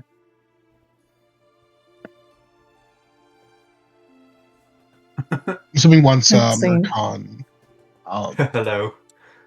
assuming once Mercon has Rayleigh finish up with the mapping party, so kind of just look around the area, and he looks over to his brother. While you're at it, maybe you should ask him about any sightings of monsters around here. If they're going to be hunting around here, you might as well make it worth their time. Or trekking around here. Don't use hunting. Look, he's side-eyes Papa Bear like 3 times.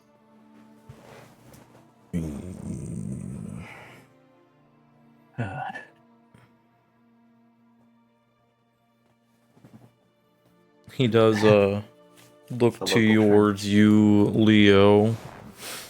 The Is local this some- translator picks again. Anyway, go ahead. Is there a particular reason why your kin keeps looking at me a certain way?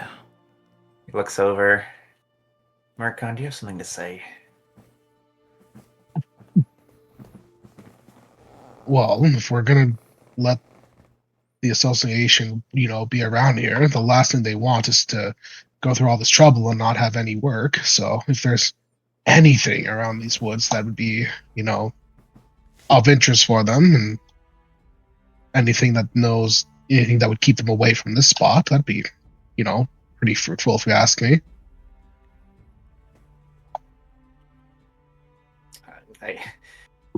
I guess he would relay that to the Papa Bear.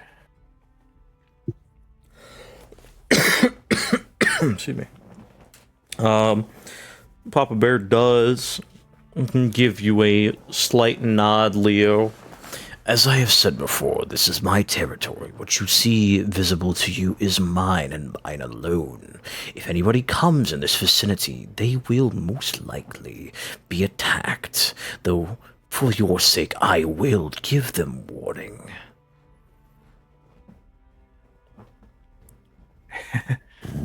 Yeah, we continue translating between the two.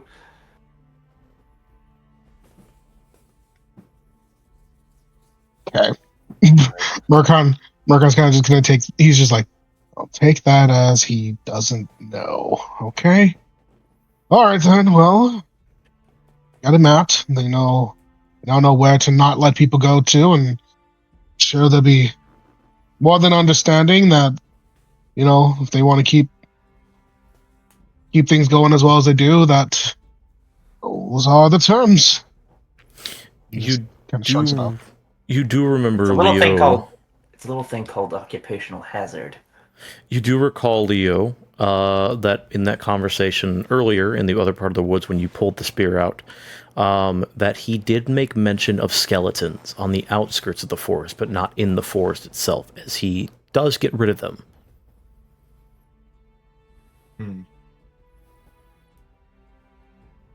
Yeah, I would be very curious about that. So he did say that earlier, which would be relayed to Mercon. Yeah, just to give him a little lowdown, like.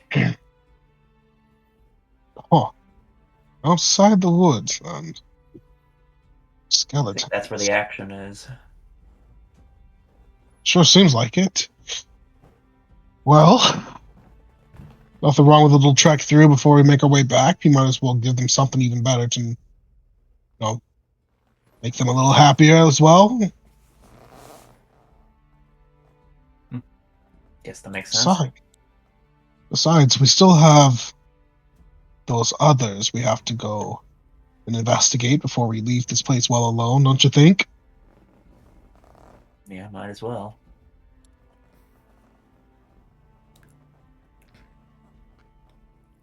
Mercon looks back towards the group and sees what everyone is doing in the meantime.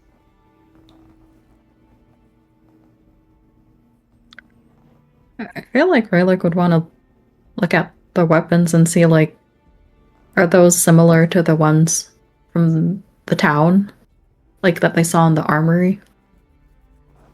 Like, basically, are these hunters or adventurers from the guild that have come and messed with this bear? Based on the fear roll, all you can really tell, Rayleigh, is that they're significantly older from what you can see.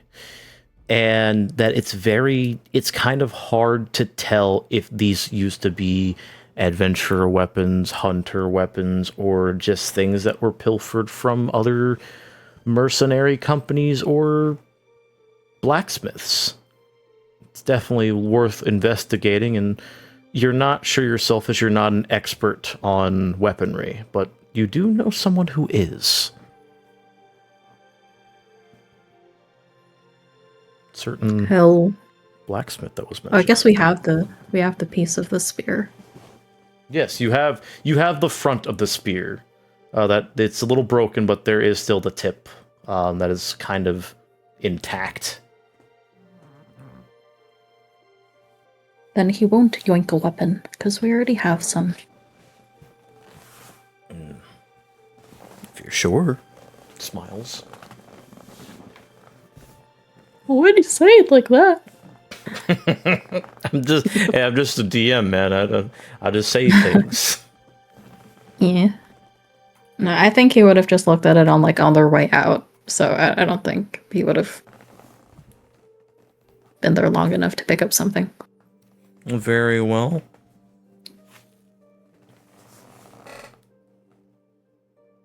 So, with you guys having dealt with the bear in the peaceful solution, which honestly I was not expecting. No. So I had that ability, and I'm just like, I gotta use it.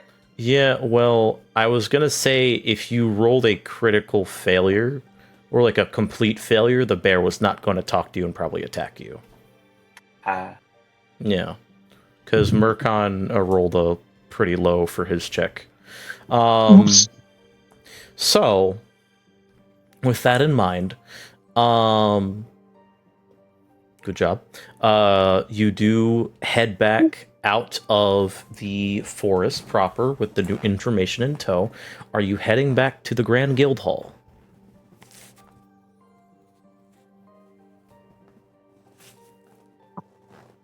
Ooh. Little look to the group. I don't know if we should go to the Grand Guild Hall or if we should bring the news to the actual council first, considering they're the ones who were equally invested in making sure this also went well. Oh, it's completely up to you. I will say this, that if you go to the Grand Guild Hall, you will be paid first. And then bringing the news to the council directly to the town hall, if they are available, might bring some news. As well as some added rewards, considering you didn't kill it.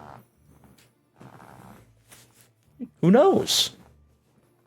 But you will definitely be getting paid if you go to the Grand Guild Hall first, because this is a hunter's contract. To remind you. I will also mention that as you get out of the forest, you do see that it has gone into the afternoon, as a couple hours have passed. And eventually, running behind you, you hear a... Where the fuck did you guys go? As Ogren does catch up to you. Oh, I was just about to ask the same thing about you.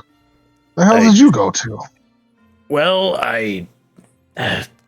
truth be told, let's just say that I was behind you, and then I kind of got lost after looking the wrong way. You guys disappeared, and then I tried to find my way back, and then I just kept going in circles. I even marked some of the territory, so it's like, yeah, I'm not good with forests. Ogren is sus. I'm calling it now. Why is he sus? He just happened to separate from the group when we were doing something. And he just suddenly comes back. Bro, it's just a comedy gag character. Leave him alone. I'm on to him. Look, I'm sorry, but I'm good with urban environments, not wooded. I got lost, and I just, when I saw you guys coming out of there, I was like, I knew it was gonna be close, but I didn't think it was still near the damn entrance. Murkon kind of rubs his face as he kind of feels like we're getting to talk about something we were going to do while we were out. Wasn't there something about some sort of group that were kind of spotted, or some weird activity in the forest? Wasn't there? Yes, it was possible remnants of the demon cult that Jezerine was a victim of and was rescued from. And she claims to hear sounds in the forest. Murkon just kind of goes, no, I would question why you bring it up just now out of all the times, but I almost forgot it myself, considering it was... Anyways, we don't need to rush back just yet. I mean, we have time. We have a good marker to know where parts of the forest are, and there's still these tracks I have no idea about. We should at least have some better idea of what we have going on in there before we send these people out to, do whatever they want to do. Why should we go back in and take... What's up? That's what your instincts are telling you. Well, we got a pretty good run of it. Why not? Let's test our luck a little more, eh? So you are heading back into the forest? Bless you. That's my vote. Thank you. That's my vote. Yorp's the back of the head is just like, well, I would like to explain the bear situation as soon as possible, but if there's something really out there you want to investigate, then I don't see why we can't do that first. Well, if we think about it, coming back out here. Yeah, if you think about it, we're given a free run of the forest. Might lose that as soon as we turn it in. We might as well. You do hear Ogren pipe back up. Wait, you want to head back in to look at the tracks you pointed out? I mean, I don't see why not. I mean, it's not really something that I expected on the way here, and I mean, we just made friends with a bear. We might as well make sure that, we show at least a little bit of good faith and make sure that we don't let something come back to him and him thinking we did something about it, right? Wait. You made friends with the bear? Well, Yes. Mercon points over to Leonin. Turns to Leonin. We worked out a truce of sorts. Well, that's mutual understanding. That's great. Should that be... Not that I have any loyalty to the charter or the guild, but, considering it's been a problem that's been going on for a couple of months from what we were told, wouldn't that be kind of a higher priority? It's my priority, but Mercon says there's something there. I'm not sure what exactly he expects to find, but... You do see a conflicted look on Ogren's face, but he does stay quiet as he looks at Raylig. I'll tell you what, guys. How about I keep a good eye on the tracks. I make my way out. I do a little bit of searching myself. I'll meet you guys back out in, let's say, give me about 20 minutes. Short trek, if anything. Let me come with you. That way you're not alone. Fucking Raylig. Looks in the direction of the tavern. I was seeing that too. He's so real.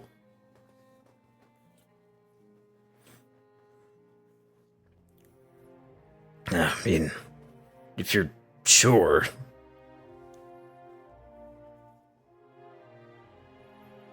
He does look a little worried.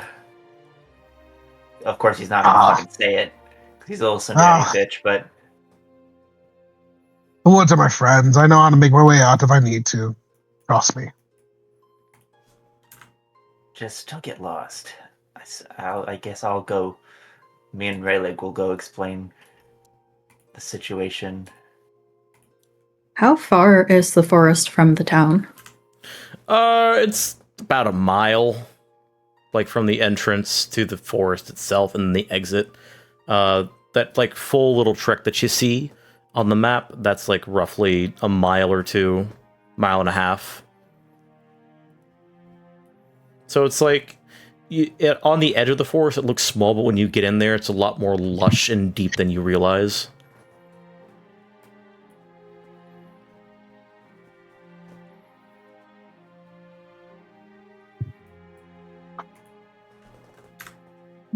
That's pretty far.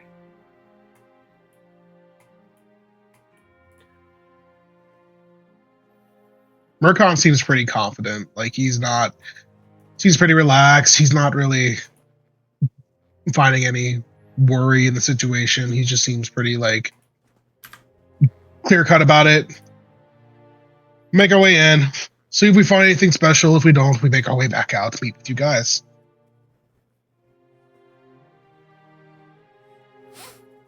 Like, does have a bit of a concerned look. The one time Matilda and I separated while on an adventuring quest, I ended up at the bottom of a pit. At the bottom of a valley. Next to a cliff. And needless to say it... Murkon's already turned away to start making his way. Is to say, be careful. And can he spend a hope Slowly backing away. to cast telepathy? Sure. What help is there? With one target, you can see this connection lasts until you're... Ooh, that's really good, actually. What the fuck? Who are you keeping this line open with? Urkon or Akuji? Roll the D2. Yeah, sure. I'll do that. That's very Raylig coded. On one, it's Murkon. Hell It's yeah. Murkon. Oh, You're walking away, but his voice isn't getting quieter, and then you realize it's in your head.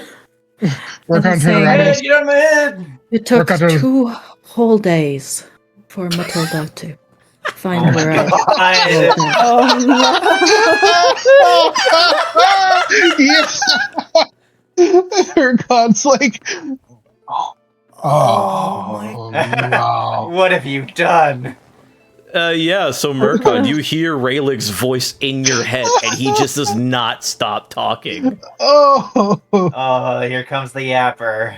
Murkon is like, he's like hands are like gripping like the sides of his like stupid jester hat. That's like the fucking Arthur, just like grip.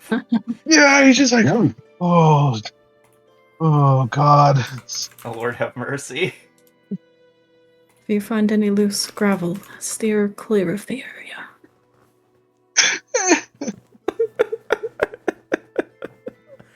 Unbelievable.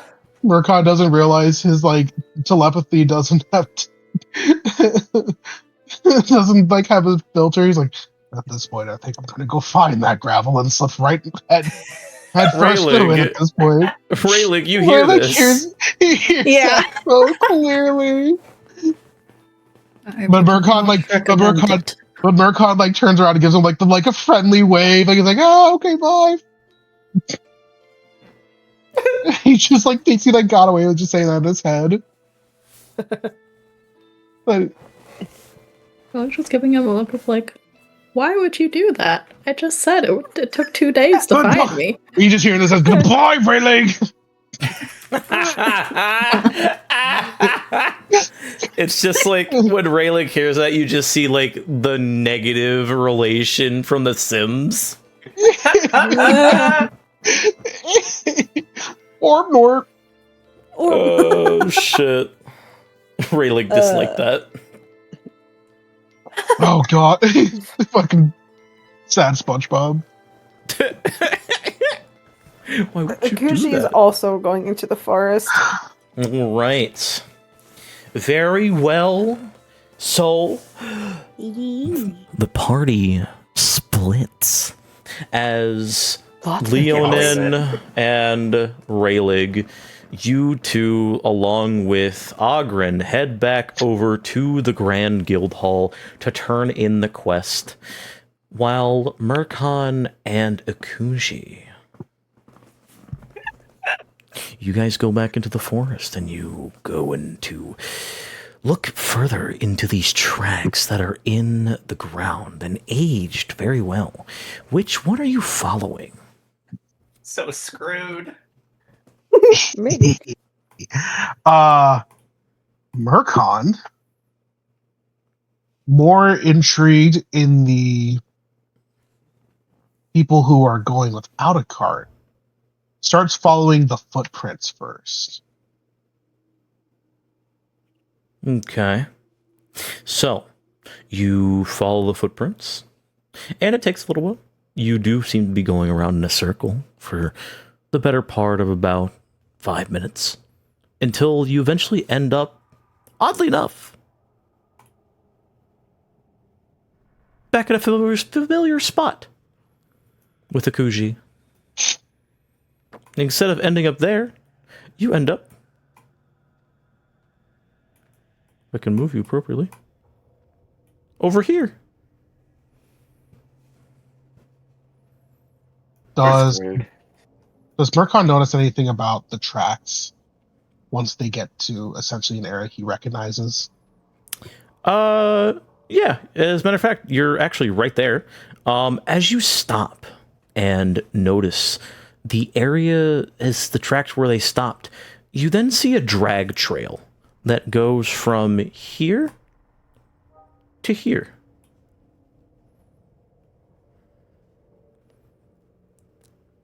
Okay. Does Murkon notice anything about the drag marks that are, like, in terms of size, depth, like any like weird pauses, something he could be like getting a visual of like the motion of the dragging? You know, that's a really good question, Murkon. Why don't you go ahead and roll me a lovely little instinct check? Would my actually, you know what? No, I'm just gonna roll normal. All right. Okuji, are you investigating them as well? Yes, please. All right, that'll be an instinct check for me, please. Hell yeah. Okay. So, Murkon, you do notice that the trail does go up towards that tree, but your sight is kind of more on the tree. As you do see bones? Okuji, you notice that the particular drag marks appear to be humanoid of some kind. As you recall making drags in the earth yourself when you were dragged away by one of your master's old servants, and they look very similar. The humanoid markings stop around here, and then there is just a large patch of darkened soil. But it's kind of hard to make it out at this distance exactly what it is. But then you also see the bones that are by the tree.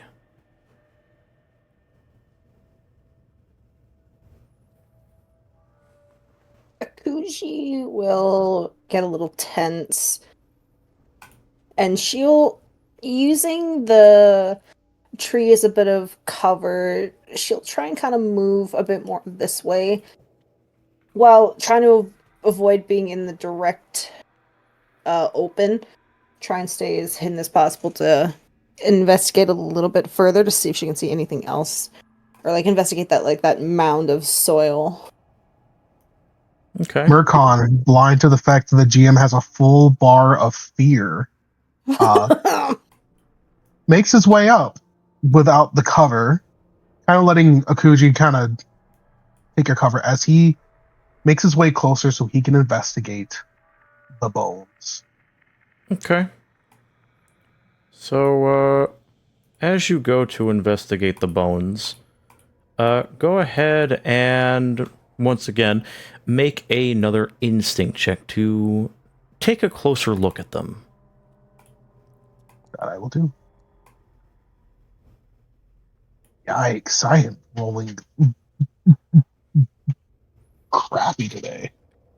Yeah, that's rough. That's very rough.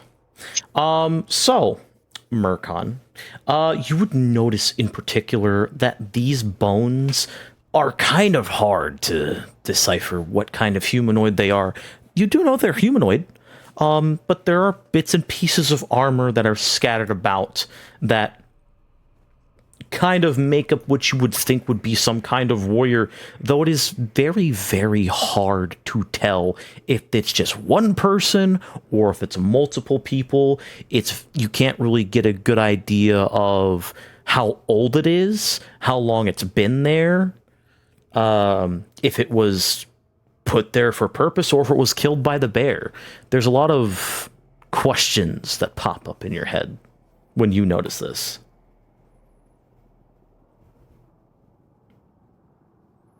Murkon kind of frowns as he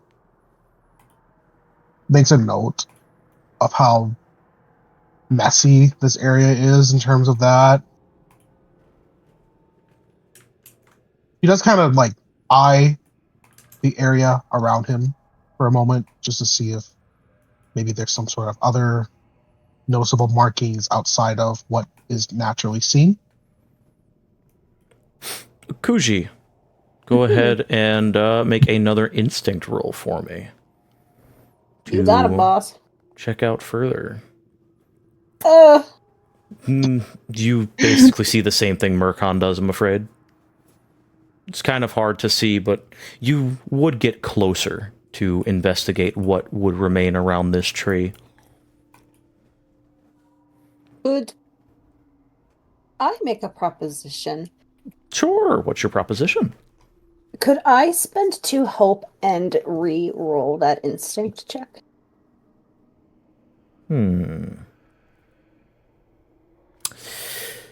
3 hope, and it's a deal. Okay, you got it. I can take, wait, there we go.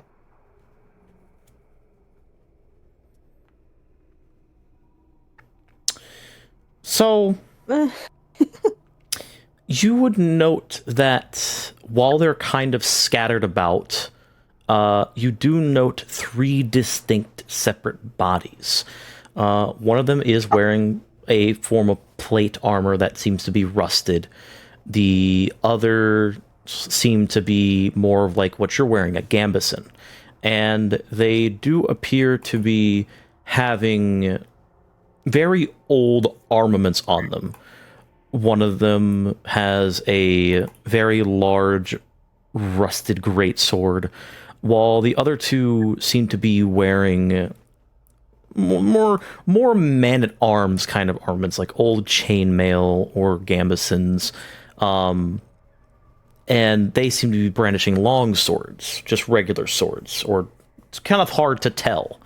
And you do know that there is a bit of discoloration to the blades themselves. You do note that the skeletons have some bits of flesh that is old and very much decayed, still kind of dangled onto it. Some of them having bits of hair still attached, holes in their armor, rotten leather. Looks weird. Looks odd, even.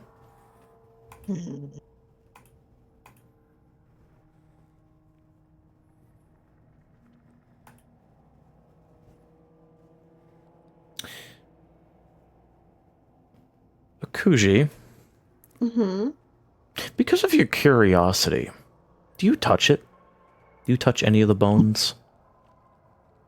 She'll probably investigate the holes and like kind of like touch those to see if she can at all figure out what would cause holes like that in the armor. Wonderful. So, Akuji, as you touch the holes in the armor and pull your hand away, you see rust and a bit of old leather kind of rub off on your palm, your pads even. But as you do, the skeletons start to shake. And the one that you're near, the bones start to slowly come together. As it starts to in place before the torn in half torso just snaps together. And then the other one starts to form.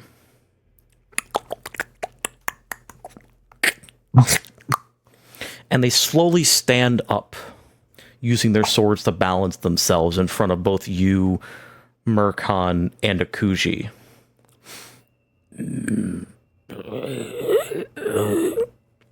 And when that noise comes out, the forest seems to darken a little bit more. Oh.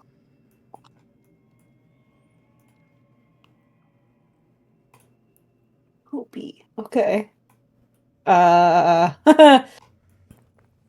As it gets darker, you guys are surrounded in this visible darkness, but light has severely diminished as you hear the shifting of metal plates.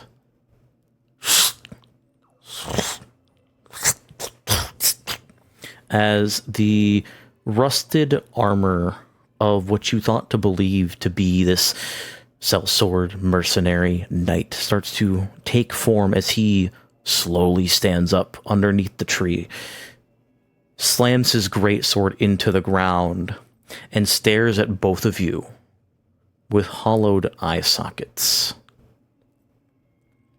You notice he's missing the lower half of his jaw.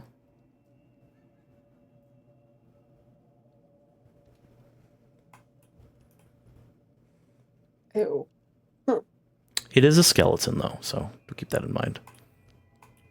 Well, that's freaking great. Get Yes. so screwed. And there's what, 5? 3 of them? There are 3 of them. Okay. They are both very much looking at you, though they have not made their move towards you yet. What do you do? Akuji will probably just take one slow step backwards closer to Murkon, but she doesn't take her eyes off of them.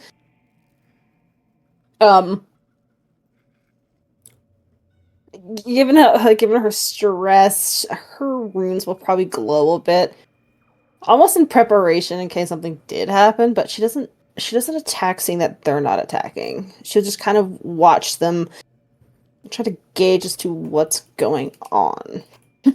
Okay. Murkon, what are you doing? So Murkon, having freshly been dealing with like monsters and like the undead, he's going to try to draw as much knowledge as he can about what he's seeing to get an idea of what can be done. Okay. So in this case, excuse me, go ahead and roll a knowledge check with your monster hunter Experience, yes. Yes.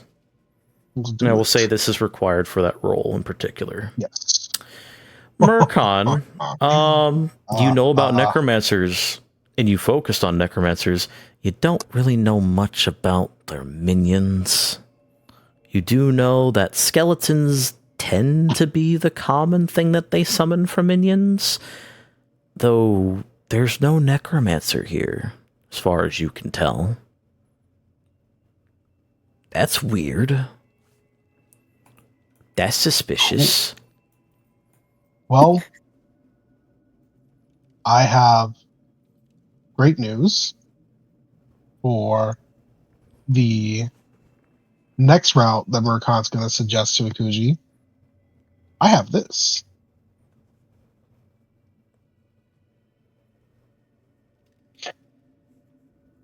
So Murkon's going to kind of look over to specifically this one in the back as he talks quietly over to Akuji and goes, I think it's a good time for us to get moving. And we'll make our way back to the group. Yes, because I don't know how we'll fare against 3 by ourselves. As you say this, Murkon, you see the larger knight shift to put his greatsword on his back, very similarly to the one that you fought before, although he's taking a much stronger posture, as unlike the man that you injured that hefted the greatsword on his shoulder, he's holding this, or it's holding this greatsword like it doesn't need to hold it in 2 hands, as if its weight is meaningless to it. And it stands up straight, and it points at you, and Akuji. And you just hear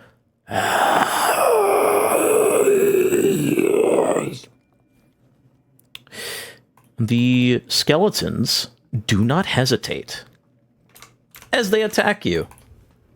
Oh, fantastic! That's just grand! Way to go, guys. Fuck. That's an 11 on Murkon. That hits. I'm going to use an armor slot for that. All right. And that is a 11 on Akuji.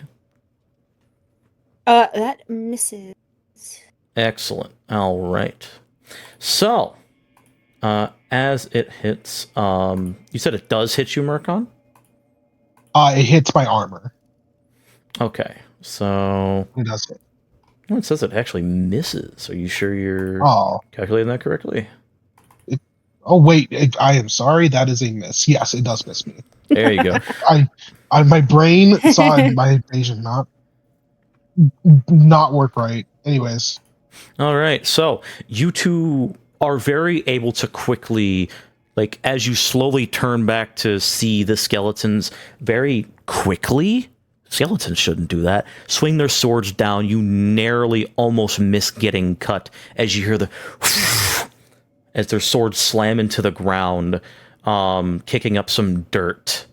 And both of you can see that the big boy has stepped forward, as he's looking his empty eye sockets between both of you as you just narrowly miss getting sliced by these rusty blades.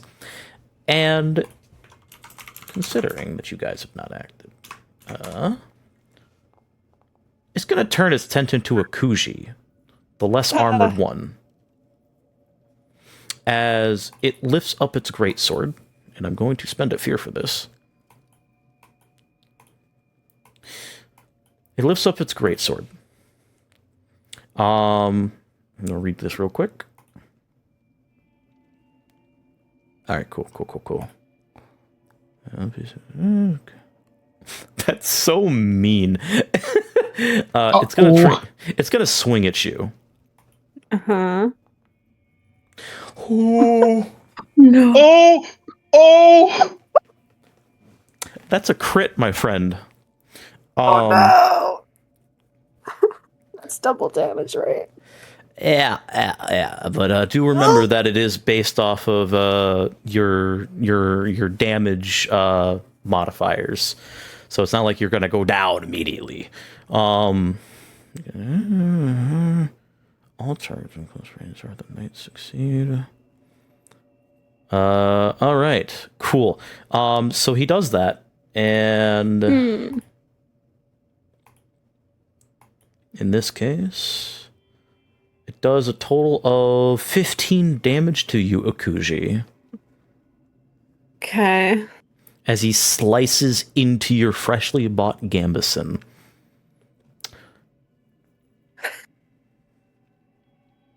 Which I do believe, yeah, that is, it's only 2, thankfully, because your max is 18. Surprisingly. And because it was a crit, I'm going to also use this. I'm going to mark that.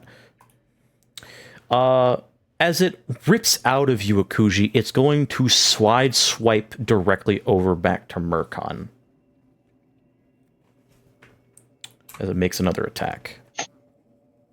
And this is going to be the cut to the bone one. Oh, fuck. Okay.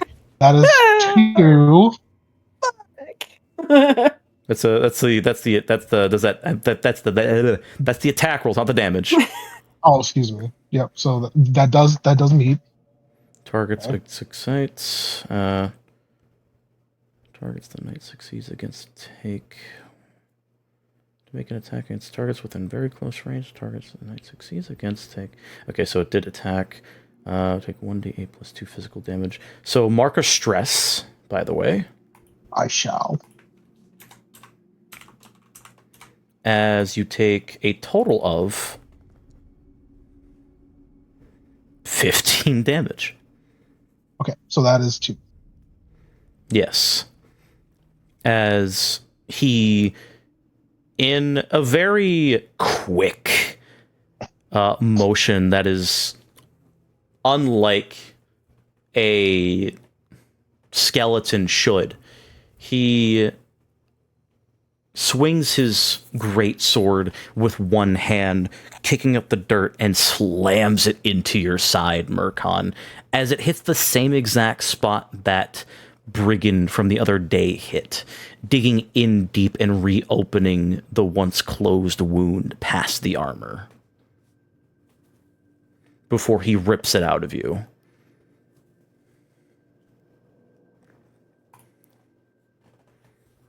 So Murkon lurches from the strike as he just barely stands on his feet as he looks over to Akuji and goes, "Yep, we're running." all right. So, with that being said, I think it's safe to say that combat has begun. Yes. Yes.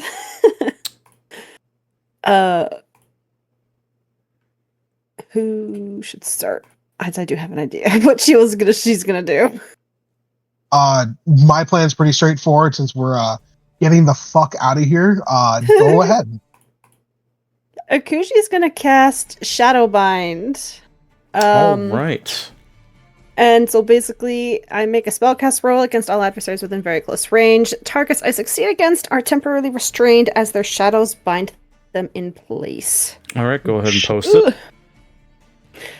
Okay, I posted these. There we go. All right, so your spellcast roll is the glowing attribute, which I believe is your instinct for you, Akuji. Yes. It is. Oh,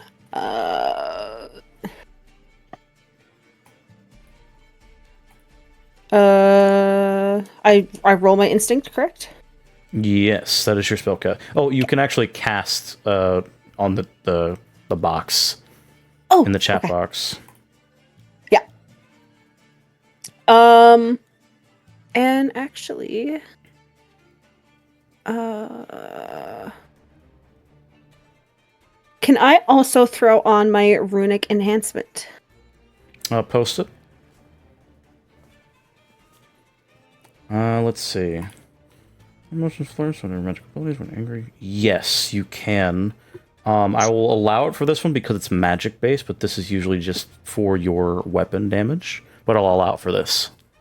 Okay. So then I just add a +2. +2 to the situational bonus. Yes. A 1d2. Is that correct? Is that how that formula works? No, it's just a +2. Oh, okay. And then you would cast it. Here you go. Oh! All right, so you shit. clear a stress and you mark a hope. I think it's safe to say that they all fail. God damn. As they Shit. just go ahead and apply that game. No targets are selected with the updated permission. Well, fuck you, game. How about that? They are temporarily restrained by their own shadow, as you are in darkness. And, well, that worked at your advantage. Hell yeah. If I hit the apply effects. I got it. Don't worry about it. Okay.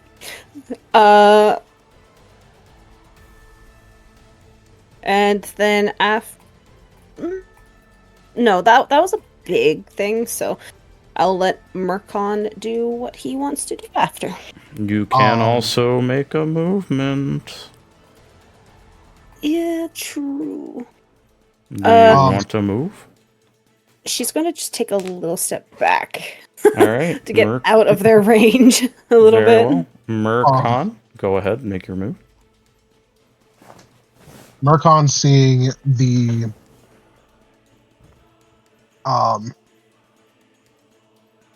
skeletons get wrapped up. I'm going to with the path forward in mind, have him essentially mark the fastest way to get out of the forest and get them to the safest route out of here. The fastest route that you remember was the way you originally came from, which was from this direction, up north. Okay. So, for the chat, this way. Right.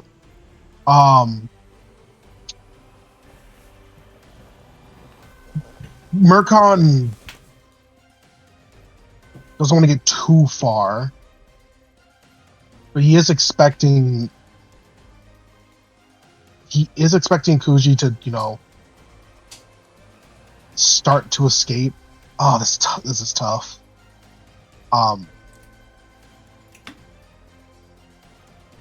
Kuji didn't move far at all. No, she didn't. Yeah, that's. Ooh, this is gonna be a tough choice. I need to make a coin flip.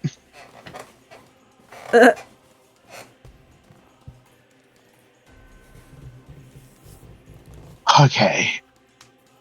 Mercon, having expected Akuji to take the route that he was going to when he was going to say, like, it's time to go, he is trusting in her to move her ass as he's going to. He's going to take his leave to go from here to here, essentially move a great distance. As you do move, Mercon, despite the fact that they did not attack Akuji, the closest skeleton to you is going to try its very, very best to take a swipe at you.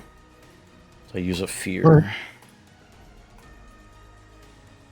It's so good it missed. Oh, thank you. Disadvantage.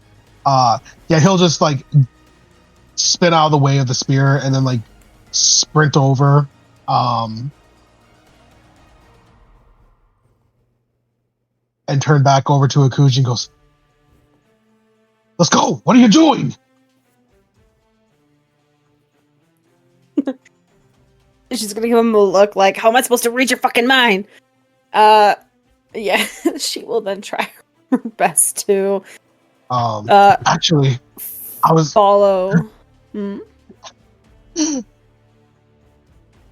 I was just about to. I was so glad you said something, Thor. I was just about to say, as Mercon gets over here, he'll just in his head goes all the time that damn goat to be talking. Of course, he's quiet as soon as the skeletons start attacking. As soon as the what? What?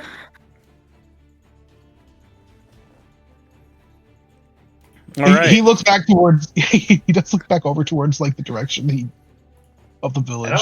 I don't know if you've noticed this, but sometimes you say things I don't really understand what you mean. I will say. I have a question, Shade. Yeah, what's up? Would you let me... okay, here, let me put it in chat. Do this via telepathy. Can you speak with an ally? You can spend a token. Yeah, considering that you have to speak to them and you are speaking to Mercon, I'll allow that. I'm going to allow this. I'm going to allow this. I think with a much more calm demeanor than, like, you would expect from him, he does seem to get it together, and he's like, are you injured at all? If you are, put pressure and get out of there as soon as you can. Doesn't matter who they are, all that matters is getting away. I would like to try to clear a hit point, unless you'd prefer a hope. I will say that because you are not in his presence and you don't know the circumstances, it can either be a stress or a hope, not a hit point. Okay, gotcha. Ooh. I'll would you prefer? Okay. Then take a hope. Yeah, I actually have a thing where I have an additional stress slot, so mine is 7, not 6. Oh, dang. Yo! So I'm good. Hot dog. Then take that hope. I have the hope. Inject hope. You are injected with hopium, Murkon. I took the hopium. Let's go. All right. So, I will say that will be your turn, as you did get help from an ally as well. Akuji, what are you doing? Hello. What's going on, man? She is going to try her best to fucking follow Murkon, and she is going to try and run across this log to get away from the skeletons to then Awesome. follow Murkon. You did step in front of the path of one, so he's going to swing at you with disadvantage. Yeah. Ooh. That hits. All right, so it does do damage. Thankfully, it's a little bitch. He's a little baby skelly. As you just barely run out of the way, it's still in the space. It is restrained by shadow. It can't move, but you can't control the shadows. So instead of just like full freeze, and it's not paralysis, he does swing his sword across your midsection and swipe across you as you run. But they do turn around or try to turn around, and they struggle against the darkness around the forest. She will let out a yelp as she is slashed again before she continues with Murkon to GTFO. All right. So, I will say that you have reached the point where you do get out, so I'm going to go ahead and end the combat there, because for the sake of that, the skeletons aren't going anywhere, to be honest. But you do get out of the forest as the darkness starts to fade away around you. And you do eventually, injured, but do eventually get your way out of there while this is going on. And you get out of the dark to see the sun is beginning to set. And now we're swapping over to the other two, Leonin, Raylig, and their companion, Dwarf Man. I fucking forgot his name already. Ogren. Ogren, thank you. You're welcome. I'm tired. It's okay. You too, So- baby girl. As we swap over, as nothing ever happened, you guys are currently going to the guild hall in order to collect your reward from the Hunter's Charter. And as you enter, you go to the right side of the guild hall, and you go into the charter. You see Rose Dove is patiently waiting on the desk, like sitting on the desk with one of her legs crossed, as you see her playing with a red mote of mana, just tossing it back and forth, as some of the other hunters are just tossing darts at a dartboard. And they see you walk in, and she immediately catches the ball of mana, snuffs it out, and stands at attention. Oh, you're back already? Yeah. At least some of us are. Where are your companions? I hope they did not meet a grisly fate. Sorry, bad timing. They're probably fine. Not Guess I worry. hope. I have been checking in every 20 minutes, and so far, I have not heard anything but grumbles from Murkon. Ah, I see.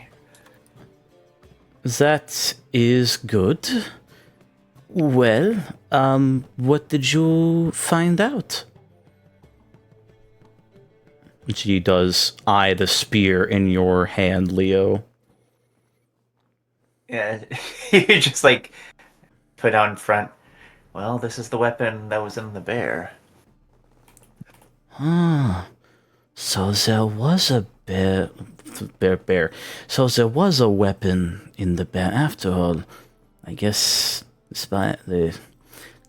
I am mixing up to... Jesus Christ, I'm sorry. I guess the scouts were correct after all about the assumption. But, that looks particularly old. A little bit of rust on it, don't you think? Yeah, we noticed that. Not really sure what that means, and, well, let's just say had a mutual understanding with said bear. Oh? He'd, like, bring up the map. I see. And I'm going to safely assume that this area that you marked is supposed to be its territory, yes? Mm-hmm. As long as you're, or any people really, don't cross into it. And of course, think they can earn glory or whatever by taking on a bear minding its own business. Oh, Then you shall have no problem. you do not have to worry about any of the hunters in this charter specifically.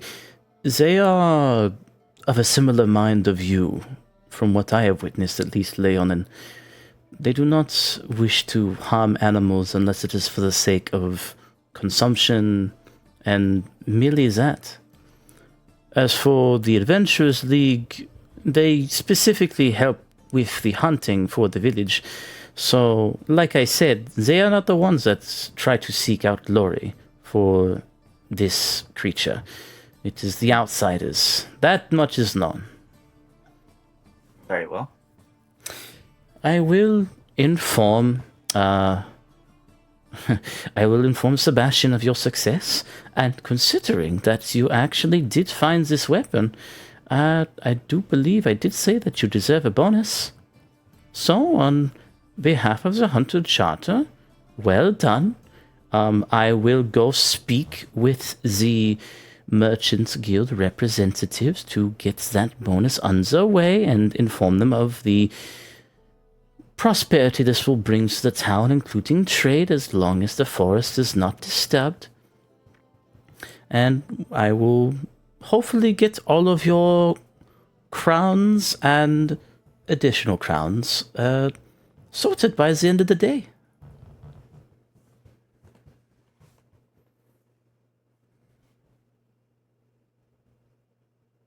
She looks between you two. Leo would give like a small nod. Anything, Dad? Back to Looks at Rayleigh. Nothing in particular. Well, very good. And I'm she's like looking at Ogren. You can give my share to them. I actually didn't do anything. I got lost halfway in. Oh, that is uncommon of you, Ogren, to say that you did not actually help out. I felt bad, so, I don't deserve it. Plus, I'm not even in the damn charter. If you think if that is what you wish, then so it shall be. honestly, I wouldn't have cared much if you did, but that's your wish. That's fine. I do have a little bit of honor to uphold. It's not much, but it's present.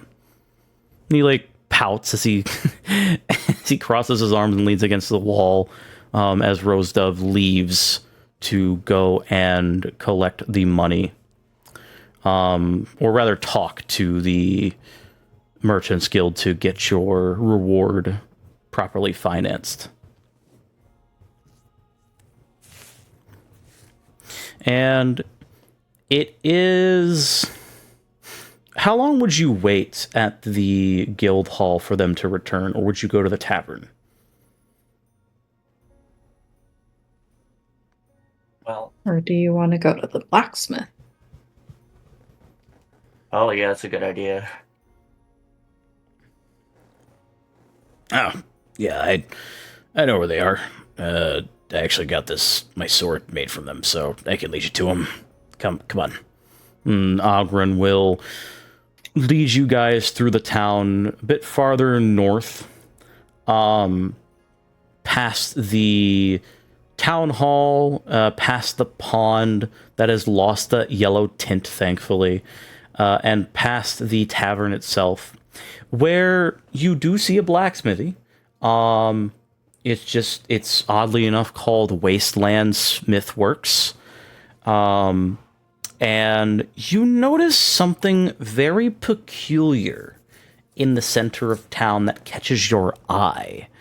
And when you look at it, it looks really weird.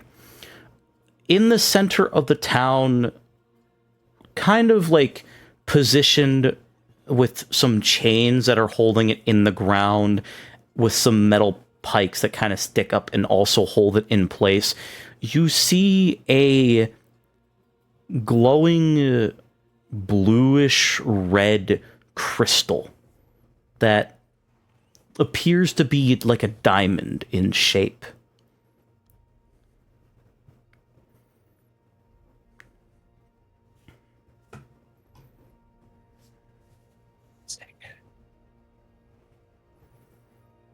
And it does give off the similar glow that Manonite does.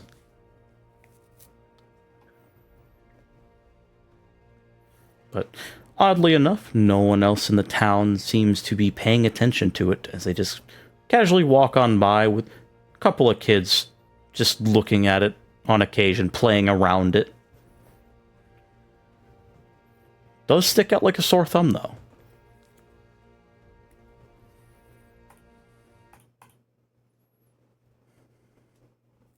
He just gives like a quick raise of the eyebrow, just like,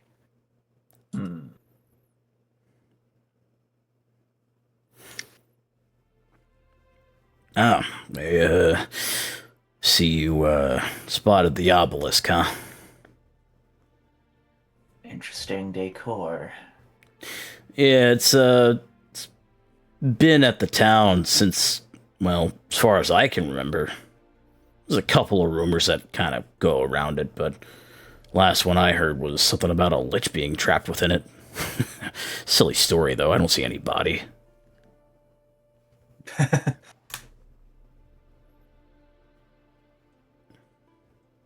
Who knows? If you want to go and take a peek yourself, be my guest, but blacksmith is over there. And he does motion over to the blacksmithy that I previously mentioned, the Wasteland Smithworks. I'm not really interested, so I guess we'll just head over to the blacksmith. Shoot yourself.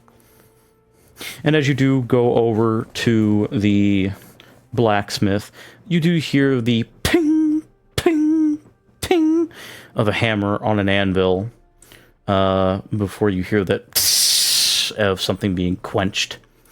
And you spot a hairkin, which is a rabbit person, lifting up a face protection when they have a bandana over their face or over their head, as their ears twitch and go to your direction. And you can see that outside of their just general appearance, they look tired. But where's their picture? I know I have it here.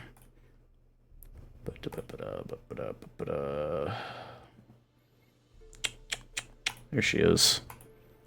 She's short. She has a white hair. She has a scar on her nose, and she seems to be sporting. She seems to be sporting an odd getup that looks more akin to a nun almost. As I can can pull up the picture.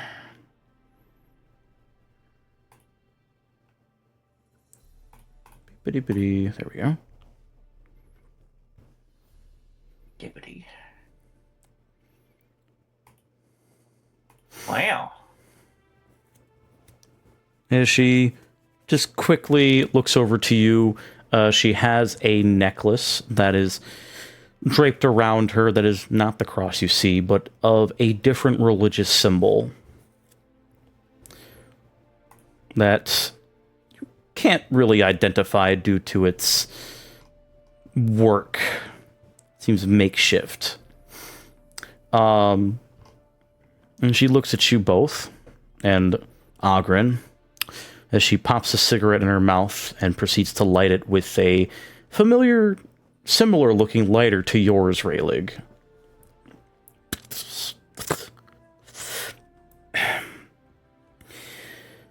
Did I get an order from you, Ogren? Why are you here? No, we actually came for something else. Oh. Alright. She sticks the cigarette in the side of her mouth. Who are you two? What do you want? I'm kind of busy here.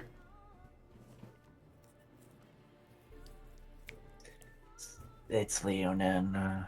Shouldn't take too long, hopefully. I'm just wondering, could you tell us about this weapon here?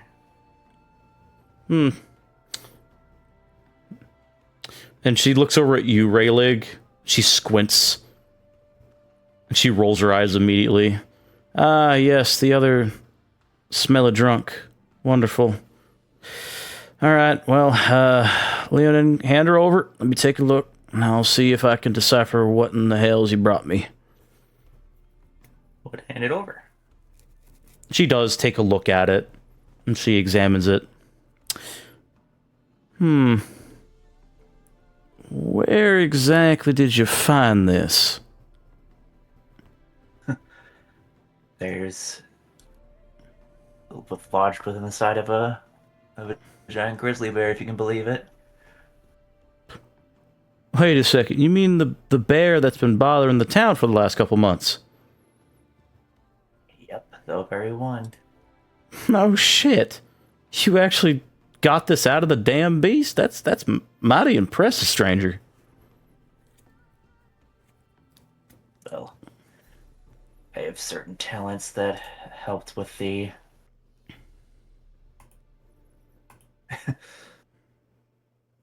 the beast. That he does indeed. I've never seen something like it. They seem to be able to communicate somehow.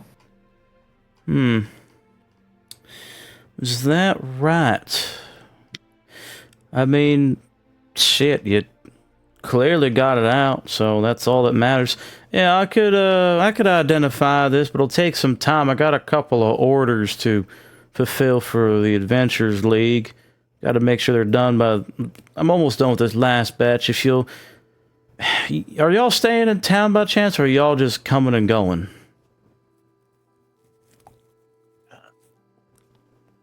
We are in Beatrice's inn.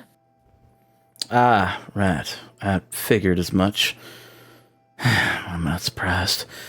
Well, if y'all are keen on sticking around for a bit, it might be a couple hours, but other than that, like I said, give me a bit of time, and if y'all got shit to do, I could just meet you at the inn and tell you what I figured out later on. Suppose we could remain a while. Well, suit yourself. Gonna be a couple hours when I finish these weapons, so... We can always come back later, if that's okay. She's already, like, taking another drag of the cigarette before she puts it out, and then puts the mask back over her face. It's your choice, man. I got work to do, so I'll be here. Name's Juniper, by the way. And she, without a word, proceeds to go back to work and stops paying attention to you. I like it. Pleasure. Well, if we're waiting that long, we may as well grab a pint at the Tipsy Tinkerer. Alright, we've kept you waiting long enough. About fucking time. His tail wags a little bit as they head out. And as you enter the Tipsy Tinkerer, just as you enter the Tipsy Tinkerer, you hear Murkon's voice pierce through your skull, Raylig, very panicked, but focused. He's like opening the door, but he freezes. You just hear And- you hear that repeat of you hear that repeat of course there had to be damn skeletons in the woods. I feel like normally Raylig's telepathy is like not verbal, but then this one he says aloud, he's like, "Skeletons? Are you injured?" Like, and Ray basically says what he said there, like, "You gotta get out of there." Theo just looks over like, what's going on? Huh? What? Skeletons? They're in danger. They seem to have encountered some skeletons. Seriously? It's not even with a word that Ogren starts to run back in the direction of the forest, sword drawn.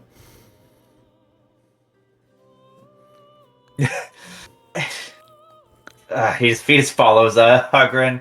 Stay here if you want. She'll at least meet them halfway. All right. So, are you staying near the tavern, Raylig, or are you following? No, he's going with Leonin. Okay, cool. So Leonin and Raylig, you guys make it back to the edge of the town near the entrance to the forest, where Murkon and Akuji emerge partially injured. I feel like at that point, Murkon is probably had like a pretty decent jog. He does seem hurt, but not in a way where it's like he's like healing over. He's been in much worse situations, but he does have a good cut in the waist. He's a little sweaty because he's definitely just been moving nonstop, and then he just goes, "Ah, all right, what's on it?" And he starts to pop open a healing potion.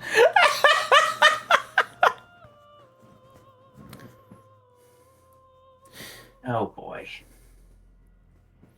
Are you all right? Are the skeletons still in pursuit of you?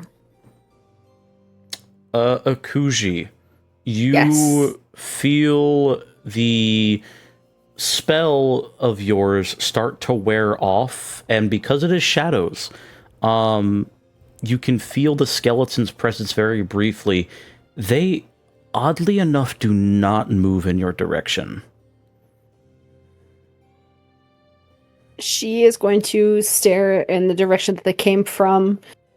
Her ears are perked and locked in on that direction as well for any sign of them following. But she relaxes slightly as she's still holding her injuries and looks back at the others and at Raylig, shaking her head. No, they're not coming. They're staying there. Murkon pops over another minor health potion to Akuji just so she has one, as he kind of explains a little further.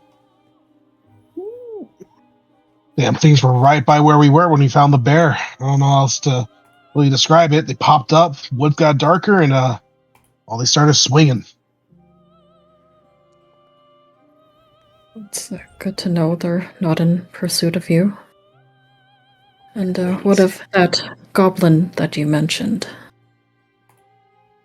I believe you said their name was These Nuts.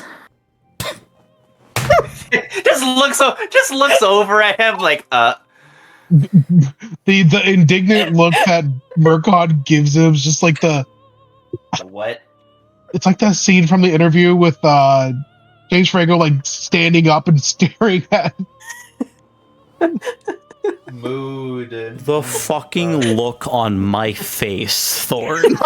Oh my fucking I god. immediately was trying not to laugh, and I just put my face in my hand. I'm like, oh my fucking god. That's great. Murkon just looks at Rayling and goes, "Hey, Rayling." He looks genuinely concerned. Like, yes. Get the fuck out of my head, please. Yeah, that is not somewhere you wanna linger. Let me tell you. Wait. What about this goblin? I need to know about this goblin. Drop What the goblin spell. is it? Well, I asked if they require any assistance, and he mentioned this goblin. And what goblin is it?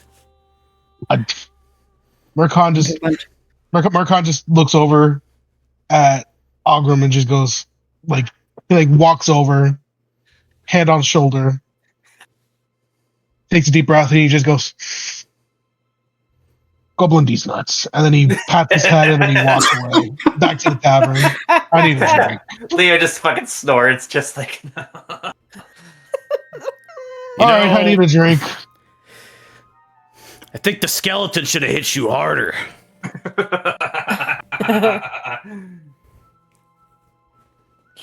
He's like, you hear him like pout a bit. It's like, Damn, I should have thought of that fucking joke. Son of a bitch. Oh, God. That's beautiful. What an adventure. That really was. Ogren actually gets like a quizzical look on his face as he like approaches Rayleigh specifically. You know, that actually reminds me of this type of goblin called a mind goblin. A mind goblin? I don't think I've heard of that species in my studies. Oh my God. Single tear rolls down his cheek as he walks away. This bro looks so confused. Leo is just fucking losing it right now. He's just. Like, my brother just got jumped by skeletons, probably almost died, and he's cracking nut jokes before just leaving the group like nothing happened. Of course, Oh, I we're have to getting make to him too. Of course, I have to make a fucking D&D show reference with another D&D show. Oh God. What's a mind goblin? You can't just say that and then not finish the joke. Are they related? Are they related to a Sugon? A Sugon. Sugon goes. What the hell is Sugon? All I heard about is Candace. Who is Candace? Candace, I figured you out. Can't just do it. As Ogren walks away towards the tavern, with you guys in tow, following after Murkon, I think it's safe to say that this is where we're going to end the session for tonight. What a beautiful ending. With potential threats in the woods and new things instead of just the bear, something much deeper and darker potentially on the rise. We will see where this adventure goes and how you guys will continue to take form, or if you just decide to go do something else entirely, which is possible. Fuck Bright Willow. Yeah, fuck Bright Willow Haven. No one cares about this place. Let's go somewhere else, guys. This place sucks. So, Her Elden Lord signs. yeah, smiles. Bob Willow gave me TV. Yeah, sure, man. Okay. So, as we wrap up this episode, thank you guys for watching. Hope you enjoy. We will see you next time, next Monday, and do stay tuned for Wednesday for another episode of Outer Rolls. Have a wonderful, wonderful evening. Bye. See you Bye, guys. guys.